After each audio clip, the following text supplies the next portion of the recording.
ನಮಸ್ಕಾರ ಸ್ನೇಹಿತರೆ, welcome to V study mate YouTube channel. ನಾನು ವೆಂಕಟೇಶ್ ಪಾಟೀಲ್ ಅಂತ.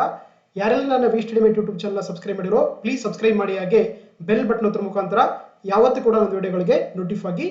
ಇವತ್ತು ಕೂಡ ಒಂದು ಹೊಸ ಇನ್ಸ್ಟಿಟ್ಯೂಟ್ ತೊಗೊಂಡಿದ್ವಿ. ಏನಂತಂದ್ರೆ ಇಂಡಿಯನ್ ಕಾನ್ಸ್ಟಿಟ್ಯೂಷನ್ ಅಂಡ್ ಪಾಲಿಟಿ ಅಥವಾ ಭಾರತೀಯ ಸಂವಿಧಾನ ಮತ್ತು ರಾಜ್ಯಕ್ಕೆ ಸಂಬಂಧಪಟ್ಟಂತ ಕರೆಂಟ್ ಅಫೇರ್ಸ್ ಕ್ಲಾಸ್ಗಳನ್ನ MCQ ಮುಖಾಂತರ ಡಿಸ್ಕಸ್ ಮಾಡ್ತಾ ಹೋಗೋಣ. ನೋಡಿ, ನೀವು ಯಾವುದೇ ಒಂದು ಎಕ್ಸಾಮ್ ತೊಗೊಂಡ್ರು ಕೂಡ ಅಲ್ಲಿರುವಂಥ ಪ್ರಶ್ನೆಗಳು ಪ್ರಚಲಿತ ಘಟನೆಗಳ ಮೇಲ್ಗಡೆ ಆಧಾರದ ಮೇಲ್ಗಡೆ ಪ್ರಶ್ನೆಗಳನ್ನ ಕೇಳ್ತಾರೆ. ಈಗ ಫಾರ್ ಎಕ್ಸಾಂಪಲ್ ನೀವು ಪಾಲಿಟಿ ಕಾನ್ಸ್ಟಿಟ್ಯೂಷನ್ ಆಗಿರ್ಬೋದು, ಜಿಯೋಗ್ರಫಿ ಆಗಿರ್ಬೋದು, ಹಿಸ್ಟ್ರಿ ಆಗಿರ್ಬೋದು, ಎಕನಾಮಿಕ್ಸ್ ಆಗಿರ್ಬೋದು, ಎಲ್ಲ ಪ್ರಶ್ನೆಗಳನ್ನು ಕೂಡ ಆ ಒಂದು ವರ್ಷದಲ್ಲಿ ಅಥವಾ ಆ ಒಂದು ಇದರಲ್ಲಿ ಏನು ಕರೆಂಟ್ ಅಫೇರ್ಸ್ ಆಗಿರುತ್ತೆ, ಆ ಕ್ವಶನ್ಸ್, ಆ ಒಂದು ಟಾಪಿಕ್ಗಳು, ಅವುಗಳ ಮೇಲ್ಗಡೆ ಕ್ವಶನ್ಗಳನ್ನ ಕೇಳಲಾಗ್ತಾ ಹೋಗುತ್ತೆ. ಓಕೆ, ಸೊ ಹಾಗಾಗಿ ಈ ಒಂದು ಏನು ವಿಡಿಯೋ ಕ್ಲಾಸ್ಗಳಿದೆಯಲ್ಲ, ಯಾರೆಲ್ಲ UPSC ಕಂಡಕ್ಟ್ ಮಾಡುವಂಥ ಎಕ್ಸಾಮ್ಗಳಾಗಿರ್ಬೋದು, KPSC, PDO, PSI, SSC ಉಳಿದಂಥ ಎಲ್ಲ ಎಕ್ಸಾಮ್ಗಳಿಗೆ ಕೂಡ ಬೆನಿಫಿಟ್ ಆಗುವಂಥ ಒಂದು ವಿಡಿಯೋ ಕ್ಲಾಸ್ ಅಂತ ಹೇಳ್ಬೋದು. ಸೊ ಹಾಗಾಗಿ ಈ ಒಂದು ವಿಡಿಯೋ ಪಾರ್ಟ್ 1 ಅಥವಾ ಭಾಗ 1 ಆಗಿದೆ. ಹೀಗೆ ವೀಕ್ಲಿಗಳನ್ನ ನಾವು ಕರೆಂಟ್ ಅಫೇರ್ಸ್ ಕ್ಲಾಸ್ಗಳನ್ನ ಡಿಸ್ಕಸ್ ಮಾಡ್ತಾ ಹೋಗೋಣ. Okay, let's start the class. ನೋಡಿ, ಇವತ್ತಿನ ಕ್ಲಾಸಲ್ಲಿ ಇಲ್ಲಿ ಕೊಟ್ಟಿರುವಂಥ ರೀಸೆಂಟ್ ಆಗಿ ಕಾಗ್, ಹೌದಾ, ಕಾಂಪ್ಟ್ರೋಲರ್ ಆಡಿಟರ್ ಜನರಲ್ ಆಫ್ ಇಂಡಿಯಾನ ಅಪಾಯಿಂಟ್ ಮಾಡಿದ್ರು. ಹಾಗಾಗಿ ಅದು ಇಂಪಾರ್ಟೆಂಟ್ ಆಗ್ತಾ ಹೋಗುತ್ತೆ. ಅದೇ ರೀತಿ CJ of the supreme court of India, Aligarh Muslim university recent ಆಗಿ ನ್ಯೂಸ್ ಅಲ್ಲಿ ಇದೆ. ಅದೇ ರೀತಿ new statue of the justice ಆಗಿರ್ಬೋದು. ಆಮೇಲೆ KS ಪುಟ್ಟಸ್ವಾಮಿ ರೀಸೆಂಟ್ ಆಗಿ ಡೆತ್ ಆದ್ರೆ ಅದಕ್ಕೋಸ್ಕರ ಇದು ಇಂಪಾರ್ಟೆಂಟ್ ಆಗ್ತಾ ಹೋಗುತ್ತೆ. ಅದೇ ರೀತಿ ಪೋರ್ಟ್ ಬ್ಲೇರ್ ನ ಶ್ರೀ ವಿಜಯಪುರಂ ಅಂತ ಹೆಸರು ನಾಮಕರಣ ಮಾಡಿದ್ದಾರೆ, ಅದಕ್ಕಾಗಿ ಇಂಪಾರ್ಟೆಂಟ್ ಆಗ್ತಾ ಹೋಗುತ್ತೆ. ಅದೇ ರೀತಿ ನ್ಯೂ ಫಂಡಮೆಂಟಲ್ ರೈಟ್ಗಳಾಗಿರ್ಬೋದು, ಅದೇ ರೀತಿ citizenship amendment act of the 2019 ಆಗಿರ್ಬೋದು, ಜೊತೆಗೆ US ಪ್ರೆಸಿಡೆಂಟ್ ಎಲೆಕ್ಷನ್ಸ್, ಈ ತರ ಟಾಪಿಕ್ಗಳನ್ನ ಇವತ್ತಿನ ಕ್ಲಾಸಲ್ಲಿ ಡಿಸ್ಕಸ್ ಮಾಡ್ತಾ ಹೋಗೋಣ. ಓಕೆ, ಫಸ್ಟ್ ಪ್ರಶ್ನೆ ನೋಡ್ತಾ ಹೋಗೋಣ. ಭಾರತದ ಕಂಟ್ರೋಲರ್ ಮತ್ತು ಆಡಿಟರ್ ಜನರಲ್ ಅಥವಾ ಇಂಗ್ಲಿಷ್ ಅಲ್ಲಿ ನಾವು comptroller auditor general of India ಅವರನ್ನ ಭಾರತೀಯ ಸಂವಿಧಾನದ ಯಾವ ಅನುಚ್ಛೇದ ಅಡಿಯಲ್ಲಿ ಉಲ್ಲೇಖಿಸಲಾಗಿದೆ ಅಂತ ಕೊಟ್ಟಿದ್ದಾರೆ. ಅಂದ್ರೆ the comptroller and auditor general of India is mention under the which of the article of the Indian constitution ಅಂತ ಕೇಳ್ತಾ ಹೋಗ್ತಾರೆ. ಸೊ ಆಪ್ಷನ್ ಎ ಅಲ್ಲಿ ವಿಧಿ 148 ಅಥವಾ ಆರ್ಟಿಕಲ್ 148 ಅಂತಿದೆ. ಆಪ್ಷನ್ ಬಿ ಅಲ್ಲಿ ವಿಧಿ 280 ಅಂತಿದೆ. ಆಪ್ಷನ್ ಸಿ ಅಲ್ಲಿ ವಿಧಿ 324 ಅಂತಿದೆ. ಅದೇ ರೀತಿ ಆಪ್ಷನ್ ಡಿ ಅಲ್ಲಿ ವಿಧಿ 368 ಅಂತಿದೆ. ನೋಡಿ, ನಮ್ಗೆಲ್ಲ ಗೊತ್ತಿರುವಂತೆ ರೀಸೆಂಟ್ ಆಗಿ ಯಾಕೆ ಈ ಕ್ವಶನ್ ತಗೊಂಡಿದೆ ಅಂತಂದ್ರೆ, ಏನ್ ಮಾಡ್ತಾರೆ, ರೀಸೆಂಟ್ ಆಗಿ ನಮ್ಮ ದೇಶದ ಒಬ್ಬ ಹೊಸ ಕಾಗನ್ನ ಅಪಾಯಿಂಟ್ ಮಾಡಿದ್ದಾರೆ, ಹೌದಾ. ಅವ್ರ ಹೆಸರು ಬಂದು ಶ್ರೀ ಕೆ ಸಂಜಯ್ ಮೂರ್ತಿ ಅವರು. ಓಕೆನಾ, ಹಾಗಾಗಿ ನಮ್ಗೆ ಇದು exam point of topic important ಆಗ್ತಾ ಹೋಗುತ್ತೆ. ನೋಡಿ, ಗೊತ್ತಿರುವಂತೆ ಏನಂದ್ರೆ, ಏನು ಈ ಕಾಗ್ ಅವರನ್ನ ಅಂಡರ್ ಆರ್ಟಿಕಲ್ 148 ಅಲ್ಲಿ ಆ ಒಂದು ಆಫೀಸ್ ಅನ್ನ ಮೆನ್ಷನ್ ಮಾಡಲಾಗುತ್ತೆ ಅಥವಾ ಪೋಸ್ಟ್ ಮೆನ್ಷನ್ ಮಾಡಲಾಗ್ತಾ ಹೋಗುತ್ತೆ. ಸೊ ಹಾಗಾಗಿ option A is the right answer ಆಗುತ್ತೆ. ಓಕೆ, ಅಂಡರ್ ಆರ್ಟಿಕಲ್ 148 ಪ್ರಕಾರ there is a mention of the CAG ಅಥವಾ comptroller auditor general of India ಅಂತ ಕರೀತಾರೆ. ಓಕೆನಾ, ಹಾಗಾಗಿ option A is the right answer ಆಗುತ್ತೆ. ನೋಡಿ, ಏನಿದೆ ಕಾಗ್ ಅಂದ್ರೆ, ನಾವು ಕನ್ನಡದಲ್ಲಿ ಅದನ್ನ ಭಾರತದ ಲೆಕ್ಕ ಪಾಲಕರು ಮತ್ತು ಲೆಕ್ಕ ಪರಿಶೋಧಕರು ಅಂತ ಕರೀತಾರೆ. ಸೊ ಇದನ್ನ ನಮ್ಮ ಸಂವಿಧಾನದ ಆರ್ಟಿಕಲ್ 148 ಅಲ್ಲಿ ಇದನ್ನ ಮೆನ್ಷನ್ ಮಾಡ್ತಾ ಹೋಗ್ತಾರೆ. ಓಕೆನಾ, ಹಾಗಾಗಿ ಇದೊಂದು ಏಕ ಸದಸ್ಯ ಸಂಸ್ಥೆ ಅಥವಾ ಇದೊಂದು ಸಿಂಗಲ್ ಮೆಂಬರ್ ಬಾಡಿ ಅಂತ ಕರೀತಾರೆ. ಸೊ ಹಾಗಾಗಿ ಇವರನ್ನ ಯಾರು ನೇಮಕಾತಿ ಮಾಡ್ತಾರೆ ಅಂತ ಗೊತ್ತಿರಬೇಕಾಗುತ್ತೆ. ಅದು ನಮ್ಮ ದೇಶದ ರಾಷ್ಟ್ರಪತಿಗಳು ಇವರನ್ನ ಅಪಾಯಿಂಟ್ ಮಾಡ್ತಾರೆ. ಓಕೆನಾ, ಜೊತೆಗೆ ಇವರ ಅಧಿಕಾರಾವಧಿ ಬಂದು 6 ವರ್ಷಗಳು ಅಥವಾ 65 ವರ್ಷಗಳ ವಯಸ್ಸು. ಓಕೆನಾ, ಗೊತ್ತಿರಲಿ, 6 ವರ್ಷಗಳ ಅವಧಿ ಅಥವಾ 65 ವರ್ಷಗಳ ವಯಸ್ಸಿರುತ್ತಲ್ಲ, ಅವರ ಒಂದು ಸೇವಾವಧಿ ಆಗಿರುತ್ತೆ. ಅಂದ್ರೆ 65 ವರ್ಷದಲ್ಲೂ ಕೂಡ ಅವರೇನಂದ್ರೆ ನಮ್ಮ ದೇಶದ ಕಾಗಾಗಿ ಕೆಲಸ ಮಾಡಬಹುದು, ಅಥವಾ 6 ವರ್ಷಗಳ ಕಾಲ ಯಾವ್ದು ಬೇಕಾಗುತ್ತೋ ಅದ್ರ ಪ್ರಕಾರ ಅವರು ಮನೆಗೆ ಹೋಗಬೇಕಾಗುತ್ತೆ. ಓಕೆನಾ, ಅದೇ ರೀತಿ ಇವರನ್ನ ಯಾವ ರೀತಿ ಆಫೀಸಿಂದ ತೆಗೆದಾಕ್ತಾರೆ ಅಂದ್ರೆ, ಏನು ನಮ್ಮ ದೇಶದಲ್ಲಿ ಈ ಸುಪ್ರೀಂ ಕೋರ್ಟ್ ಮತ್ತು ಹೈಕೋರ್ಟ್ ಸುಪ್ರೀಂ ಕೋರ್ಟ್ ಜಡ್ಜನ್ನ ಯಾವ ರೀತಿ ತೆಗೆದಾಕ್ತಾರೋ ಅದೇ ಸೇಮ್ ಪ್ರೊಸೆಸ್ ಅನ್ನು ಕೂಡ ಇವರನ್ನ ಆ ಒಂದು ಪ್ರೊಸೆಸ್ ಮುಖಾಂತರನೇ ಇವರನ್ನ ಕೂಡ ಆ ಒಂದು ಕಾಗ್ ಹುದ್ದೆಯಿಂದ ಪದಚ್ಯುತಿಗೊಳಿಸಲಾಗ್ತದೆ. ಓಕೆನಾ, ಜೊತೆಗೆ ಇನ್ನೊಂದು ವೆರಿ ಇಂಪಾರ್ಟೆಂಟ್ ಅಂದ್ರೆ, ನೋಡಿ, ಇವರು ಯಾವಾಗ ಒಂದ್ಸಲ ರಿಟೈರ್ ಆಗ್ತಾರೋ ಅಥವಾ ರಿಟೈರ್ ಆಗ್ತಾರೋ ಆವಾಗ ಏನಂದ್ರೆ ಅದರ ನಂತರ ಅವ್ರು ಯಾವುದೇ ರೀತಿಯ ಸರಕಾರಿ ಹುದ್ದೆಗಳಿಗೆ, ಯಾವುದೇ ರೀತಿಯ ಕೇಂದ್ರ ಮತ್ತು ರಾಜ್ಯ ಸರ್ಕಾರ ಹುದ್ದೆಗಳಿಗೆ ಅವರು ಏನಾಗಾರೆ ಅರ್ಹರಾಗಿರಂಗಿಲ್ಲ, ನಾನ್ ಎಲಿಜಿಬಲ್ ಆಗಿರ್ತಾರೆ. ಓಕೆನಾ, ಸೊ ಹಾಗಾಗಿ ರೀಸೆಂಟ್ ಆಗಿ ಏನಂದ್ರೆ ಆಕ್ಚುಲಿ ಕೆ ಸಂಜಯ್ ಮೂರ್ತಿ ಅಂತೇಳಿ ಹೊಸದಾಗಿ ನಮ್ಮ ದೇಶದ ಕಾಗನ್ನ ಅಪಾಯಿಂಟ್ ಮಾಡಿದರೆ ರಾಷ್ಟ್ರಪತಿಯವರು, ಗೊತ್ತಿರಬೇಕಾಗುತ್ತೆ. ಓಕೆನಾ, ನೋಡಿ, ಇನ್ನು ನಮ್ಮ ದೇಶದ ಅಂದ್ರೆ ಸ್ವತಂತ್ರ ಭಾರತ ಮೊಟ್ಟ ಮೊದಲ ಕಾಗ್ ಯಾರಾಗಿದ್ದಾರೆ ಗೊತ್ತಿರಬೇಕಾಗುತ್ತೆ. ವಿ ನರಹರಿ ರಾವ್ ಅಂತ ಆಗ್ತಾರೆ. ಇವರು 1950 ಫಸ್ಟ್ 1950ರಿಂದ 54ರವರೆಗೆ ಏನಂದ್ರೆ ನಮ್ಮ ದೇಶದ ಸ್ವತಂತ್ರ ಭಾರತದ ಮೊಟ್ಟ ಮೊದಲ comptroller auditor general of India ಆಗಿ ಕೆಲಸ ಮಾಡಿದ್ದಾರೆ. ಸೊ ಅದರ ನಂತರ ಇವರು ಈಗ ಏನು ಪ್ರೆಸೆಂಟ್ ಆಗಿ ಅಪಾಯಿಂಟ್ ಆಗಿದಾರಲ್ಲ ಕೆ ಸಂಜಯ್ ಮೂರ್ತಿ ಅವರು, ಇವರು ನಮ್ಮ ಸ್ವತಂತ್ರ ಭಾರತದ 15ನೇ ಕಾಗ್ ಆಗಿ ಪ್ರೆಸೆಂಟ್ ಆಗಿ ನಮ್ಮ ದೇಶದಲ್ಲಿ ಕಾರ್ಯವನ್ನು ನಿರ್ವಹಿಸ್ತಿದ್ದಾರೆ. ಇವ್ರಿಗಿಂತ ಮುಂಚೆ ಯಾರಿದ್ರು, ಗಿರೀಶ್ ಚಂದ್ರ ಮುರ್ಮು ಇದ್ರು. ಸೊ ಗೊತ್ತಿರಬೇಕಾಗುತ್ತೆ, ಇವ್ರ ಟರ್ಮ್ ಬಂದು 2024ರಿಂದ 2029ರವರೆಗೆ ಒಂದು ಅಧಿಕಾರಾವಧಿ ಇರುವಂತದ್ದಾಗಿದೆ. That is called the CAG ಅಂತ ಕರೀತಾರೆ. ಇನ್ನು ನಮ್ಮ ಸಂವಿಧಾನದಲ್ಲಿ ಆರ್ಟಿಕಲ್ಸ್ ಗಳು ಬರ್ತವೆ, ಗೊತ್ತಿರಬೇಕಾಗುತ್ತೆ ನೋಡಿ. ಸೊ ಆರ್ಟಿಕಲ್ 148 ಇದೆಯಲ್ಲ, 148 ಇದೆಯಲ್ಲ, ಇದೇನಂತೆ, ಇದು comptroller auditor general of India ಬಗ್ಗೆ ಹೇಳಿಕೊಡುವಂತ ಒಂದು ಆರ್ಟಿಕಲ್ ಅಂದ್ರೆ ಅದು 148 ಆಗಿದೆ. ಅದೇ ರೀತಿ 149 ಏನಿರುತ್ತೆ, ಕಾಗ್ ಅವರ ಒಂದು ಅಧಿಕಾರ ಮತ್ತು ಕಾರ್ಯಗಳ ಒಂದು ಕರ್ತವ್ಯಗಳ ಬಗ್ಗೆ ಹೇಳಿಕೊಡುತ್ತೆ. ಅದೇ ರೀತಿ 150 ಏನು ಹೇಳಿಕೊಡುತ್ತೆ ನೋಡಿ. So form of the accounts of the union and states ಅಂತ, ಅಂದ್ರೆ ಕೇಂದ್ರ ಮತ್ತು ರಾಜ್ಯಗಳ ಏನಂದ್ರೆ ಸೊ ಒಂದು ಲೆಕ್ಕಪತ್ರಗಳ ಒಂದು ಫಾರ್ಮ್ ಅಕೌಂಟ್ಸ್ ಗಳನ್ನು ಕೂಡ ಹೇಳಿಕೊಡ್ತಾ ಹೋಗುತ್ತೆ. ಅದೇ ರೀತಿ ಆರ್ಟಿಕಲ್ 150 ಏನು ಹೇಳ್ತಂದ್ರೆ ಅವರ ಒಂದು ಆಡಿಟ್ ರಿಪೋರ್ಟ್ಸ್ ಗಳ ಬಗ್ಗೆ ಹೇಳಿಕೊಡ್ತಾ ಹೋಗುತ್ತೆ. ಸೊ ಇವೆಲ್ಲ ಕೂಡ ಸೊ ಕಾಗ್ಗೆ ಸಂಬಂಧಪಟ್ಟಂತ ಇಂಪಾರ್ಟೆಂಟ್ ಆರ್ಟಿಕಲ್ ಆಗುತ್ತೆ. ಸೊ ಅದರಲ್ಲಿ ವೆರಿ ಇಂಪಾರ್ಟೆಂಟ್ ಅಂದ್ರೆ article 148 of the Indian constitution. ಓಕೆನಾ. ಸೊ ಹಾಗಾಗಿ ಇಲ್ಲಿ ನಮಗೆ so option A 148 is the right answer ಆಗುತ್ತೆ. ಓಕೆ ನೋಡಿ. ಇನ್ನು 128 ನಿಮಗೆಲ್ಲ ಗೊತ್ತಿರುವಂತೆ 287 ಹೇಳ್ತಿದ್ದು ಫಿನಾನ್ಸ್ ಕಮಿಷನ್ ಅಲ್ವಾ. ಸೊ ಹಾಗಾಗಿ ಆರ್ಟಿಕಲ್ 287 ಹೇಳುತ್ತೆ ಫೈನಾನ್ಸ್ ಕಮಿಷನ್ ಅಥವಾ ಫಿನಾನ್ಸ್ ಕಮಿಷನ್ ಅಂತ ಕರೀತಾರೆ. ಕನ್ನಡದಲ್ಲಿ ನಾವು ಹಣಕಾಸು ಆಯೋಗ ಅಂತ ಕರೀತಾರೆ. ಇದನ್ನು ಕೂಡ ರಾಷ್ಟ್ರಪತಿಗಳು 5 ವರ್ಷಕ್ಕೊಮ್ಮೆ ರಚನೆ ಮಾಡ್ತಾರೆ. ಓಕೆ. ಪ್ರೆಸೆಂಟ್ ಆಗಿ ನಮ್ಮ ದೇಶದಲ್ಲಿ ಈಗ so 15th finance commission run ಆಗ್ತಿದೆ. ರೀಸೆಂಟ್ ಆಗಿ 16th ಫೈನಾನ್ಸ್ ಕಮಿಷನ್ ಕೂಡ ರಾಷ್ಟ್ರಪತಿಯವರು ಚೇರ್ಮನ್ ಅನ್ನು ಕೂಡ ರೀಸೆಂಟ್ ಆಗಿ ರಾಷ್ಟ್ರಪತಿಯವರು ಅಪಾಯಿಂಟ್ ಮಾಡಿದ್ದಾರೆ. ಅದು ಒಂದು ಅರವಿಂದ್ ಪನ್ಗರಿ ಅವರು. ಓಕೆನಾ. 15ನೇ ಹಣಕಾಸು ಆಯೋಗದ ಅಧ್ಯಕ್ಷರಾಗಿದ್ದಾರೆ ಯಾರಂತಂದ್ರೆ ಅದು ನಂದ ಕಿಶೋರ್ ಸಿಂಗ್ ಅಂತ ಕರೀತಾರೆ. ಓಕೆ. ನಂದ ಕಿಶೋರ್ ಸಿಂಗ್ ಅವರು ಅಂದ್ರೆ ಸೊ ಪ್ರಸ್ತುತವಾಗಿ ಅಂದ್ರೆ 15ನೇ ಹಣಕಾಸು ಆಯೋಗದ ಅಧ್ಯಕ್ಷರಾಗಿ ಕಾರ್ಯವನ್ನು ನಿರ್ವಹಿಸುತ್ತಿದ್ದಾರೆ. ಜೊತೆಗೆ ಆರ್ಟಿಕಲ್ 324 ಇದೆಯಲ್ಲ, ಇದೇನಂದ್ರೆ ಎಲೆಕ್ಷನ್ ಕಮಿಷನ್ ಆಫ್ ಇಂಡಿಯಾ ಬಗ್ಗೆ ಹೇಳಿಕೊಡುತ್ತೆ. ಇದು ಭಾರತದ ಚುನಾವಣೆ ಆಯೋಗದ ಬಗ್ಗೆ ಹೇಳಿಕೊಡುವಂತ ಆರ್ಟಿಕಲ್ ಅಂದ್ರೆ 324 ಆಗಿದೆ. ಅದೇ ರೀತಿ ಆರ್ಟಿಕಲ್ 368 ಇದೆಯಲ್ಲ, ಇದೇನಂತಂದ್ರೆ so amendment of the parliament. Okay. Parliament ನ ಒಂದು ಸಂವಿಧಾನ ತಿದ್ದುಪಡಿ ಮಾಡುವಂತಹ ಆರ್ಟಿಕಲ್ ಬಗ್ಗೆ ಹೇಳಿಕೊಡುತ್ತೆ. ಅದು article 168 of the Indian constitution ಕರೀತಾರೆ. ಸೊ ಹಾಗಾಗಿ ನಮಗೆ 148 ಕೊಡುತ್ತೆ. So that is the related to the CAG ಅಂತ ಕರೀತಾರೆ. ಹಾಗಾಗಿ option A is the right answer ಆಗುತ್ತೆ. ಓಕೆ. ಯಾ. ಸೊ ಹಾಗಾಗಿ ಈ ಟಾಪಿಕ್ ನಮಗೆ ಮುಂದೆ ಬರುವಂತಹ ಎಕ್ಸಾಮ್ಗಳಿಗೆ ಇಂಪಾರ್ಟೆಂಟ್ ಆಗುತ್ತೆ ಅಂತ ಹೇಳ್ತೀವಿ. ಎಸ್.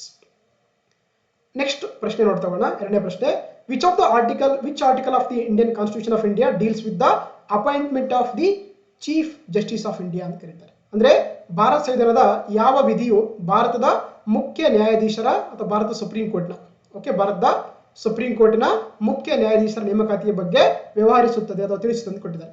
ಸೊ ಆರ್ಟಿಕಲ್ 124 ಇದೆ. ಸೊ ಆರ್ಟಿಕಲ್ 126 ಇದೆ. ಸೊ ಆರ್ಟಿಕಲ್ 128 ಇದೆ. ಆರ್ಟಿಕಲ್ 130 ಇದೆ. ಹೌದಾ. ಸೊ ಯಾಕಂದ್ರೆ ರೀಸೆಂಟ್ ಆಗಿ ಕೂಡ ನಮ್ಮ ದೇಶದಲ್ಲಿ 51ನೇ CJ ಆಗಿ ರಾಷ್ಟ್ರಪತಿ ಅಪಾಯಿಂಟ್ ಮಾಡ್ತಾ ಹೋಗ್ತಾರೆ. ಹಾಗಾಗಿ ನಮ್ಗೆ ಈ ಟಾಪಿಕ್ ಇಂಪಾರ್ಟೆಂಟ್ ಆಗ್ತಾ ಹೋಗುತ್ತೆ. ಹೌದಾ. ನೋಡಿ, ರೀಸೆಂಟ್ ಆಗಿ ಅಂದ್ರೆ ರಾಷ್ಟ್ರಪತಿಯವರು ಸೊ ಇವರು ಕೂಡ ನೋಡಿ, ಅವರು ಸಂಜಯ್ ಮೂರ್ತಿ, ಇವರು ಸಂಜಯ್ ಖನ್ನಾ ಅಂತ. ಹೌದಾ. ಜಸ್ಟಿಸ್ ಸಂಜಯ್ ಖನ್ನಾ ಅವರು ಏನ್ ಮಾಡಿದ್ದಾರೆ, ರೀಸೆಂಟ್ ಆಗಿ ರಾಷ್ಟ್ರಪತಿಯವರು ಇವರನ್ನ ನಮ್ಮ ದೇಶದ 51ನೇ ಚೀಫ್ ಜಸ್ಟಿಸ್ ಆಫ್ ಇಂಡಿಯಾ ಆಗಿ ಅಪಾಯಿಂಟ್ ಮಾಡಿದ್ದಾರೆ. ಹಾಗಾಗಿ ನಮ್ಗೆ ಈ ಟಾಪಿಕ್ ಇಂಪಾರ್ಟೆಂಟ್ ಆಗ್ತಾ ಹೋಗುತ್ತೆ. ಹೌದಾ. ನೋಡಿ, ಸೊ ಅಂಡರ್ ಆರ್ಟಿಕಲ್ 124 ಇದೆಯಲ್ಲ, ಸೊ ಇಲ್ಲಿ ಆಪ್ಷನ್ ಎ ಕರೆಕ್ಟ್ ಆಗುತ್ತೆ ನೋಡಿ. ಸೊ ಇಲ್ಲಿ ನೋಡಿ ಏನಂದ್ರೆ ನಮ್ಮ ಏನು ಸಂವಿಧಾನದಲ್ಲಿ ಸಪರೇಟ್ ಆಗಿ CJ ಸಪರೇಟ್ ಆಗಿ ಆರ್ಟಿಕಲ್ ಇಲ್ಲ. ಇಲ್ಲಿ ಅಂದ್ರೆ ಸಾಮಾನ್ಯವಾಗಿ 120 ಪ್ರಕಾರ ಮಾಡಿದ್ರೆ ಸುಪ್ರೀಂ ಕೋರ್ಟ್ ಜಡ್ಜ್ಗಳ ಅಪಾಯಿಂಟ್ ಬಗ್ಗೆ ಹೇಳಿಕೊಡುತ್ತೆ. ಅದರಲ್ಲಿ CJ ಕೂಡ ಬರ್ತಾ ಹೋಗ್ತಾರೆ. ಸೊ ಹಾಗಾಗಿ ಆರ್ಟಿಕಲ್ 124 ಇದೆಯಲ್ಲ, ಇದು ಸುಪ್ರೀಂ ಕೋರ್ಟ್ ನ ನ್ಯಾಯಮೂರ್ತಿಗಳ ಒಂದು ನೇಮಕಾತಿ ಬಗ್ಗೆ ತಿಳಿಕೊಡುವಂತ ಆರ್ಟಿಕಲ್ ಅಂತಂದ್ರೆ ಅದು ಆರ್ಟಿಕಲ್ 124 ಆಗಿದೆ. ಸೊ ಹಾಗಾಗಿ ಇಲ್ಲಿ ಸರಿಯಾದ ಉತ್ತರ ಬಂದು so article 124 of the Indian constitution ಆಗುತ್ತೆ. ಓಕೆನಾ. ಎಸ್. ನೋಡಿ, ಇನ್ನು ಸುಪ್ರೀಂ ಕೋರ್ಟ್ ಬಗ್ಗೆ ನಮಗೆಲ್ಲ ಗೊತ್ತಿರುವಂತೆ ನಮ್ಮ ಇಡೀ ಜಗತ್ತಿನಲ್ಲಿ ಬಹಳ ಒಂದು ಸ್ಟ್ರಾಂಗೆಸ್ಟ್ ಕೋರ್ಟ್ ಅಂತ ಕೂಡ ಕರೀತಾರೆ ನಮ್ಮ ಸುಪ್ರೀಂ ಕೋರ್ಟ್ ಆಫ್ ಇಂಡಿಯಾನ. ಸೊ ಇದನ್ನ ನಮ್ಮ ಸಂವಿಧಾನದ 5ನೇ ಭಾಗದಲ್ಲಿ ಮೆನ್ಷನ್ ಮಾಡಿದರೆ ಆರ್ಟಿಕಲ್ಗಳಾಗಿದೆ 124ರಿಂದ 147 ಇದೆಯಲ್ಲ, ಇವೆಲ್ಲ ಆರ್ಟಿಕಲ್ಗಳು ಅಂದ್ರೆ 124ರಿಂದ 147 ಆರ್ಟಿಕಲ್ ಇವೆಲ್ಲವೂ ಕೂಡ ಸುಪ್ರೀಂ ಕೋರ್ಟ್ಗೆ ಸಂಬಂಧಪಟ್ಟಂತ ಒಂದು ಆರ್ಟಿಕಲ್ಸ್ಗಳಾಗಿದೆ. ಓಕೆನಾ. ಸೊ ಹಾಗೆ ಗೊತ್ತಿರಬೇಕಾಗುತ್ತೆ. ಇದರ ಹೆಡ್ ಕ್ವಾರ್ಟರ್ ಅಂದ್ರೆ ಇದರ ಒಂದು ಕೇಂದ್ರ ಪೀಠ ರಾಷ್ಟ್ರೀಯ ಪೀಠ ಬಂದು ನವದೆಹಲಿ ಇರುವಂತದ್ದು. ಜೊತೆಗೆ ಏನು ಈ ಸುಪ್ರೀಂ ಕೋರ್ಟ್ ಜಡ್ಜ್ಗಳನ್ನ ಯಾರು ಅಪಾಯಿಂಟ್ ಮಾಡ್ತಾರೆ ಗೊತ್ತಿರಬೇಕಾಗುತ್ತೆ. ಅದು ನಮ್ಮ ದೇಶದಲ್ಲಿ ರಾಷ್ಟ್ರಪತಿಯವರು ನೇಮಕ ಮಾಡ್ತಾ ಹೋಗ್ತಾರೆ. ಓಕೆ. ರಾಷ್ಟ್ರಪತಿ ಏನ್ ಮಾಡ್ತಾರೆ ಅಂದ್ರೆ ನೇಮಕ ಮಾಡ್ತಾ ಹೋಗ್ತಾರೆ. ಸೊ ಅದಕ್ಕೆ ಒಂದು ಸಿಸ್ಟಮ್ ಇದೆ ನಮ್ಮ ದೇಶದಲ್ಲಿ. ಅದನ್ನ ಏನ್ ಕರಿತೀವಿ ಅಂದ್ರೆ ನಾವು ಕೊಲಿಜಿಯಂ ಸಿಸ್ಟಮ್ ಅಂತ ಕರೀತಾರೆ. ಕೊಲಿಜಿಯಂ ಸಿಸ್ಟಮ್ ಅಥವಾ ಕೊಲಿಜಿಯಂ ಪದ್ಧತಿ ಅಂತ ಕರೀತಾರೆ. ಇದರಲ್ಲಿ ನೋಡಿ ಟೋಟಲ್ ಆಗಿ 5 ಜನ ಇರ್ತಾರೆ. 5ರಲ್ಲಿ ಒಬ್ರು ಚೀಫ್ ಜಸ್ಟಿಸ್ ಆಫ್ ಇಂಡಿಯಾ ಆಗಿರ್ತಾರೆ. ಇನ್ನು ಉಳಿದಂತ 4 ಜನ senior most judge of the supreme court ಆಗಿರ್ತಾರೆ. ಏನಾಗಿರ್ತಾರೆ, ಸುಪ್ರೀಂ ಕೋರ್ಟ್ ನ ಹಿರಿಯ ನ್ಯಾಯಾಧೀಶರು 4 ಜನ ಇರ್ತಾರೆ. ಒಬ್ರು CJ ಇರ್ತಾರೆ. ಅದನ್ನ ನಾವು ಕೊಲಿಜಿಯಂ ಪದ್ಧತಿ ಅಂತ ಕರೀತಾರೆ. ಇವ್ರು ಅಂದ್ರೆ ಯಾವ ಹೆಸರುಗಳನ್ನ ರೆಕಮೆಂಡ್ ಮಾಡುತ್ತೆ ಅದನ್ನ ರಾಷ್ಟ್ರಪತಿಗಳು ಸೊ ನಮ್ಮ ದೇಶದ ಸುಪ್ರೀಂ ಕೋರ್ಟ್ ಮತ್ತು ಹೈಕೋರ್ಟ್ ಜಡ್ಜ್ಗಳನ್ನ ಅಪಾಯಿಂಟ್ ಮಾಡ್ತಾ ಹೋಗ್ತಾರೆ.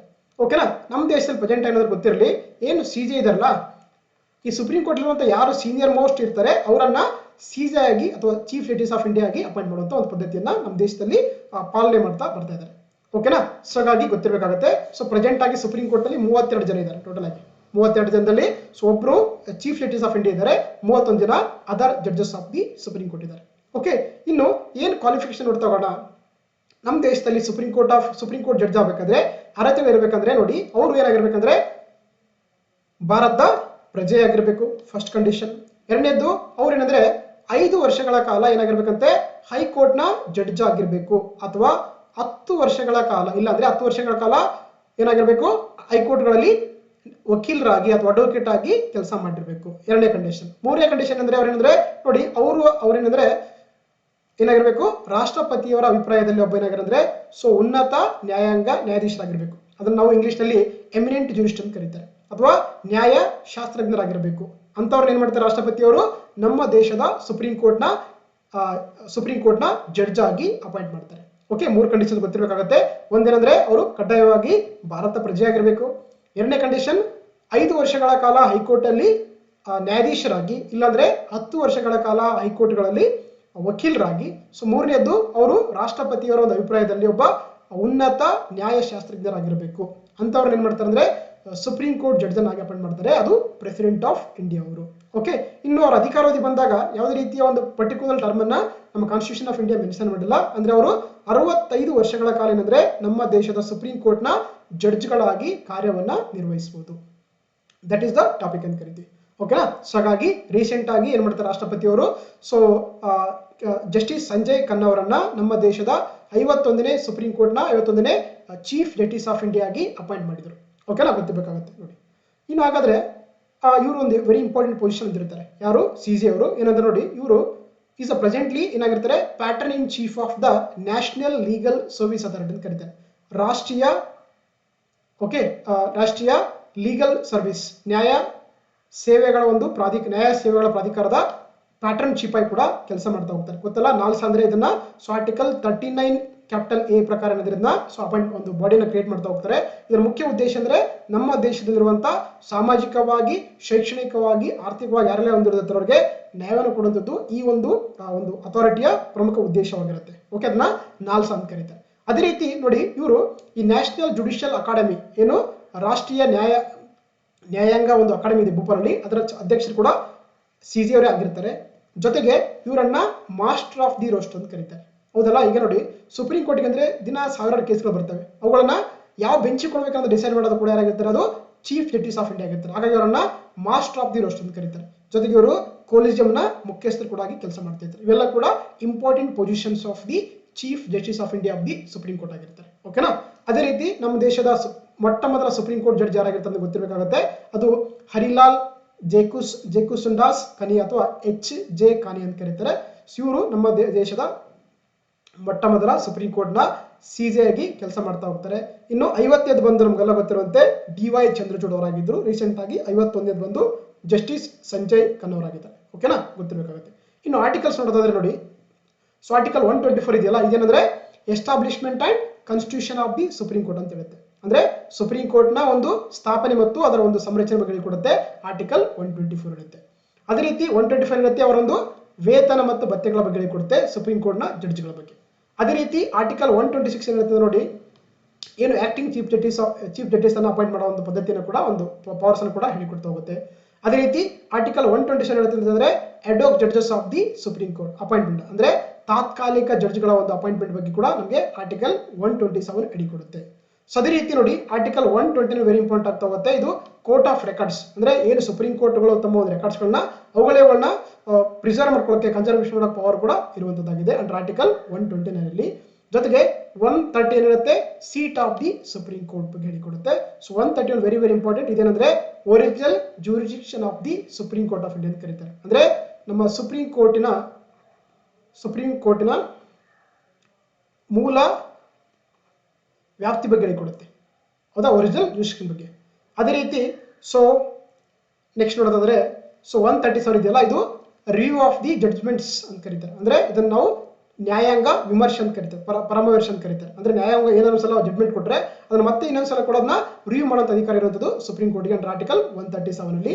ವೆರಿ ವೆರಿ ಇಂಪಾರ್ಟೆಂಟ್ ಆರ್ಟಿಕಲ್ ಅಂತಂದ್ರೆ ಅದು ಆರ್ಟಿಕಲ್ 142 ಇದೆಯಲ್ಲ, ಇದೇನಂದ್ರೆ ಸೊ ನೋಡಿ enforcement of the decrees and orders of the supreme court ಅಂತ ಕರೀತಾರೆ. ಅದೇ ರೀತಿ 143 ವೆರಿ ಇಂಪಾರ್ಟೆಂಟ್ ಆಗುತ್ತೆ, ಯಾಕಂದ್ರೆ ಇದೇನಂತೆ the powers of the president to consult the Supreme court of India ಅಂತ ಕರೀತಾರೆ. ಅಂದ್ರೆ ಏನ್ ಮಾಡಬಹುದು, ರಾಷ್ಟ್ರಪತಿಯವರು ಸುಪ್ರೀಂ ಕೋರ್ಟ್ ನ ಸಲಹೆಗಳನ್ನ ಪಡಿಬಹುದು under article 143 of the Indian constitution. So ಹಾಗಾಗಿ ಇವೆಲ್ಲ ಕೂಡ important articles regarding the Supreme court of India ಅಂತ ಕರೀತಾರೆ.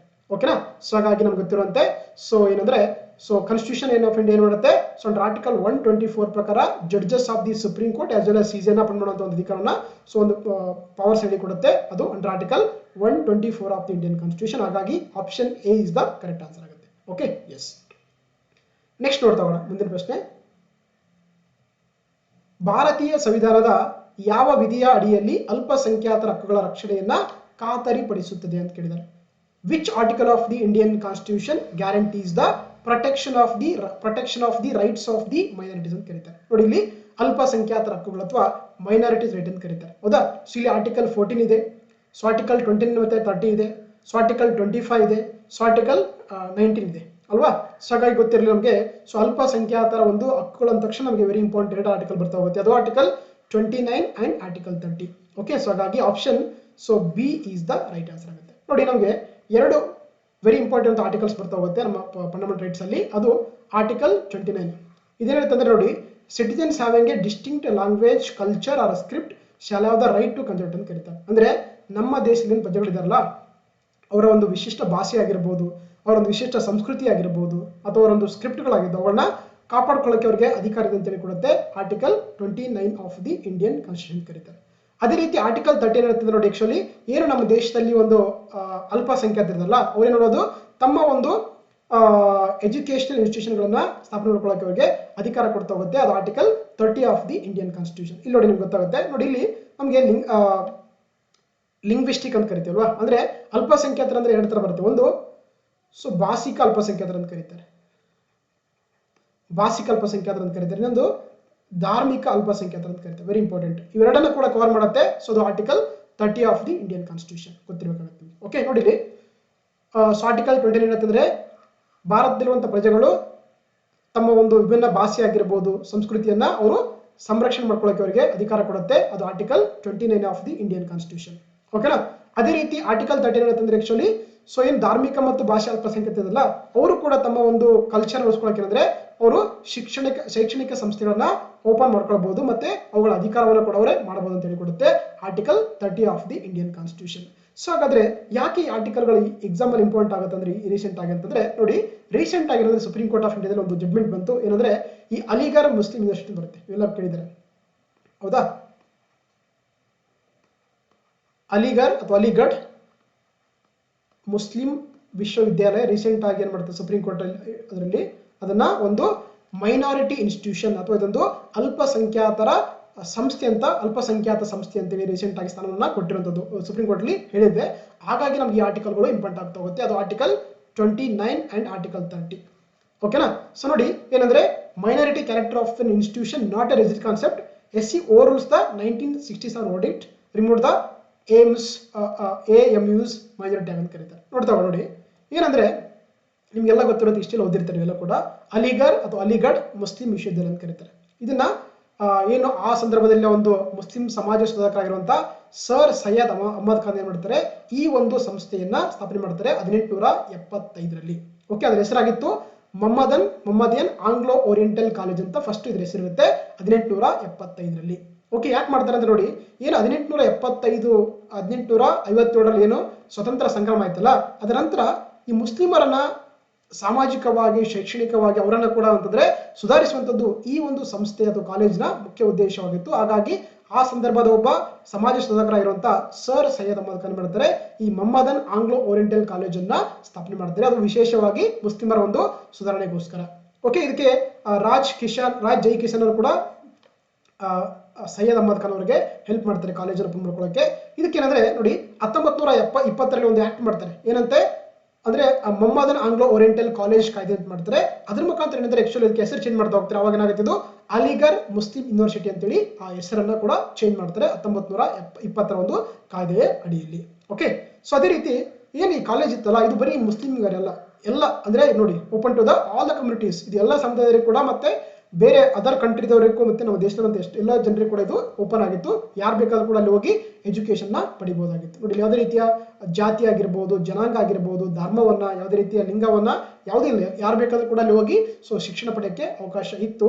ಏನ್ ಮಾಡ್ತಾರೆ ಅಂದ್ರೆ ಈ ಅಲಿಗಢ್ ಮುಸ್ಲಿಂ ಯೂನಿವರ್ಸಿಟಿ ಇದೆಯಲ್ಲ, ಇದೇನ್ ಮಾಡ್ತಾರೆ, ಇದರ ಒಂದು ಯೂನಿವರ್ಸಿಟಿ ಅಂತೇಳಿ UGC ಅವರು ಇದನ್ನ ರೆಕಗ್ನೈಸ್ ಮಾಡ್ತಾ ಹೋಗ್ತಾರೆ. ಓಕೆ, ಇಲ್ಲಿ ಸುಮಾರು 300ಕ್ಕಿಂತ ಹೆಚ್ಚು ಒಂದು ಕೋರ್ಸ್ಗಳನ್ನ, ಒಂದು ಅಧ್ಯಾಯ ಅಂದ್ರೆ ಕೋರ್ಸ್ಗಳನ್ನ ಕೂಡ ಇಲ್ಲಿ ಹೇಳಿಕೊಂಡಾಗುತ್ತೆ. ಅದು ವಿಶೇಷವಾಗಿ ಸಾಂಪ್ರದಾಯಿಕ ಮತ್ತು modern branches of the education, ಶಿಕ್ಷಣದ ಆಧುನಿಕ ಮತ್ತು ಸಾಂಪ್ರದಾಯಿಕ ಘಟ್ಟ ಅಂದ್ರೆ ಒಂದು ಕೋರ್ಸ್ಗಳ ಬ್ರಾಂಚಸ್ಗಳು ಕೂಡ ಈ ಒಂದು ಯೂನಿವರ್ಸಿಟಿ ಕಲಿಸಲಾಗ್ತಾ ಇತ್ತು. ಜೊತೆಗೆ ಬರೀ ಇಂಡಿಯಾ ಅಲ್ಲ, ಇದು ಡಿಫ್ರೆಂಟ್ ಕಂಟ್ರಿಗಳಿರುವಂತಹ, ಫಾರ್ ಎಕ್ಸಾಂಪಲ್ ಆಫ್ರಿಕಾ ಆಗಿರ್ಬೋದು, ವೆಸ್ಟ್ ಏಷ್ಯಾ, ಸೌತ್ ಈಸ್ಟ್ ಏಷ್ಯಾದಿಂದ ಕೂಡ ವಿದ್ಯಾರ್ಥಿಗಳು ಬಂದು ಇಲ್ಲಿ ಎಜುಕೇಶನ್ ನ ಪಡಿತಾ ಇದ್ರು. ಓಕೆನಾ, ಇವನ್ ಏನಂದ್ರೆ ನೋಡಿ, ಇಲ್ಲಿ ಸಾರ್ಕ್ ನಿಮಗೆಲ್ಲ ಗೊತ್ತಿರುವಂತಹ ಒಂದು ರೀಜನಲ್ ಆರ್ಗನೈಸೇಷನ್ ಕರೀತಾರೆ, south Asian association of the regional cooperation ಏನು ಸಂಘಟನೆ ಇದೆಯಲ್ಲ, ಅಲ್ಲಿ ಆ ದೇಶದ ವಿದ್ಯಾರ್ಥಿಗಳು ಬಂದು ಕೂಡ ಇಲ್ಲಿ ಅವರಿಗೆ ಒಂದು ಸೀಟ್ಗಳನ್ನ ಕೂಡ ರಿಸರ್ವೇಶನ್ ಕೊಡ್ತಾ ಇತ್ತು. ಜೊತೆಗೆ ಕಾಮನ್ವೆಲ್ತ್ ಕಂಟ್ರೀಸ್ ವಿದ್ಯಾರ್ಥಿಗಳಿಗೆ ಕೂಡ ಇದು ಕೆಲವೊಂದು ಸೀಟ್ಗಳನ್ನ ಇಲ್ಲಿ ಮೀಸಲಾಗಿಟ್ಟಿತ್ತು ಅಂತ ಹೇಳ್ಬೋದು. ಓಕೆನಾ, ಮತ್ತೆ ಇದರ 3 ಕ್ಯಾಂಪಸ್ ಕೂಡ ನಮ್ಮ ದೇಶದಲ್ಲಿ ಪ್ರೆಸೆಂಟ್ ಆಗಿದೆ. ಒಂದು AMU ಮಲಪುರಂ ಕ್ಯಾಂಪಸ್ ಕೇರಳದಲ್ಲಿದೆ. ಅದೇ ರೀತಿ AMU Murshidabad centre west Bengal ಇಲ್ಲಿ ಕೂಡ ಕ್ಯಾಂಪಸ್ ಇದೆ. ಅದೇ ರೀತಿ ಕಿಸಾನ್ಗಂಜ್ ಸೆಂಟರ್ ಬಿಹಾರ್ ಅಲ್ಲಿ ಕೂಡ ಇದರ 3 ಒಂದು ಕ್ಯಾಂಪಸ್ಗಳು ಕೂಡ ಪ್ರೆಸೆಂಟ್ ಆಗಿ ನಮ್ಮ ದೇಶದಲ್ಲಿ ಇದೆ ಅಂತ ಹೇಳ್ಬೋದು. ನೋಡಿ, ಸೊ ಹಾಗಾದ್ರೆ ಏನಿದು ಅಲ್ಪಸಂಖ್ಯಾತ ಸ್ಥಾನಮಾನ ಅಥವಾ what is the minority status of the aim ಅಂತ ನೋಡ್ತಾ ಹೋಗೋಣ. ನೋಡಿ, ಏನಾಗುತ್ತೆ ಅಂದ್ರೆ ಫಸ್ಟ್ 1967ರಲ್ಲಿ ಒಂದು 5 ಜಡ್ಜ್ ಕಾನ್ಸ್ಟಿಟ್ಯೂಷನ್ ಬೆಂಚ್ ಏನಾಗುತ್ತೆ ಒಂದು ಕೇಸ್ ಬರುತ್ತೆ. ಅದ್ರ ಕೇಸ್ ಬಂದು ಅಜೀಜ್ ಬಾಷಾ ವರ್ಸಸ್ ಕೇಂದ್ರ ಸರ್ಕಾರ ಅಥವಾ ಯೂನಿಯನ್ ಆಫ್ ಇಂಡಿಯಾ ಅಂತ ಒಂದು ಕೇಸ್ ಬರುತ್ತೆ, ಇಲ್ಲಿ ಸುಪ್ರೀಂ ಕೋರ್ಟ್ ಆಫ್ ಇಂಡಿಯಾ. ಅಲ್ಲಿ ಏನಾಗುತ್ತೆ, ಅಲಿಗಢ್ ಮುಸ್ಲಿಂ ಯೂನಿವರ್ಸಿಟಿ ಇದೆಯಲ್ಲ, ಇದೊಂದು ಸೆಂಟ್ರಲ್ ಯೂನಿವರ್ಸಿಟಿ ಆಗಿದೆ, ಒಂದು ಕೇಂದ್ರ ವಿಶ್ವವಿದ್ಯಾಲಯವಾಗಿದೆ. ಹಾಗಾಗಿ ಇದೊಂದು ಮೈನಾರಿಟಿ ಇನ್ಸ್ಟಿಟ್ಯೂಷನ್ ಅಲ್ಲ ಅಂತ ಏನ್ ಮಾಡುತ್ತೆ ಈ ಒಂದು ಜಡ್ಜ್ಮೆಂಟ್ ಅಲ್ಲಿ ಅಜೀಜ್ ಬಾಷಾ ವರ್ಸಸ್ ಕೇಂದ್ರ ಸರ್ಕಾರ ಪ್ರಕರಣದಲ್ಲಿ ಸುಪ್ರೀಂ ಕೋರ್ಟ್ ಆಫ್ ಇಂಡಿಯಾ ಇದೊಂದು ಕೇಂದ್ರ ವಿಶ್ವವಿದ್ಯಾಲಯವಾಗಿದೆ. ಹಾಗಾಗಿ ಇದು ಯಾವುದೇ ರೀತಿಯ ಮೈನಾರಿಟಿ ಇನ್ಸ್ಟಿಟ್ಯೂಷನ್ ಅಂತ ಏನ್ ಮಾಡುತ್ತೆ ಅದನ್ನ ಸ್ಟೇಟಸ್ ತೆಗೆಯುತ್ತೆ. ಮತ್ತೇನ್ ಮಾಡಿ ಸರ್ಕಾರ ಮಾಡ್ತಿದ್ರೆ ಅವಾಗ ಒಂದು ಆಕ್ಟ್ ಮಾಡ್ತಾರೆ, ಏನಂತೆ Aligarh Muslim university amendment act of 1918 ಮಾಡ್ಕೊಂಡು ಏನ್ ಮಾಡ್ತಾರೆ, ಇದಕ್ಕೆ ಮತ್ತೆ ಸರ್ಕಾರ ಮಾಡುತ್ತೆ ಒಂದು ಅಲ್ಪಸಂಖ್ಯಾತ ಸ್ಥಾನಮಾನ ಮೈನಾರಿಟಿ ಸ್ಟೇಟಸ್ ಅನ್ನು ಕೊಡ್ತಾ ಹೋಗುತ್ತೆ. ಈ ಒಂದು ಸ್ಥಾನಮಾನ ಕೂಡ ಏನ್ ಮಾಡುತ್ತೆ 2016ರಲ್ಲಿ ಚಾಲೆಂಜ್ ಮಾಡಿದಾಗ ಅಲಹಾಬಾದ್ ಹೈಕೋರ್ಟ್ ಏನ್ ಮಾಡುತ್ತೆ, ಇದೊಂದು ಜಸ್ಟ್ ಒಂದು ಸೆಂಟ್ರಲ್ ಯೂನಿವರ್ಸಿಟಿ ಆಗಿದೆ, ಹಾಗಾಗಿ ಇದೊಂದು ಮೈನಾರಿಟಿ ಇನ್ಸ್ಟಿಟ್ಯೂಷನ್ ಅಲ್ಲ ಅಂತ ಏನ್ ಮಾಡುತ್ತೆ ಮತ್ತೆ ಆ ಒಂದು ಸ್ಥಾನಮಾನವನ್ನ ಕಿತ್ತಾಕುತ್ತೆ ಅಲಹಾಬಾದ್ ಹೈಕೋರ್ಟ್ 2006ರಲ್ಲಿ.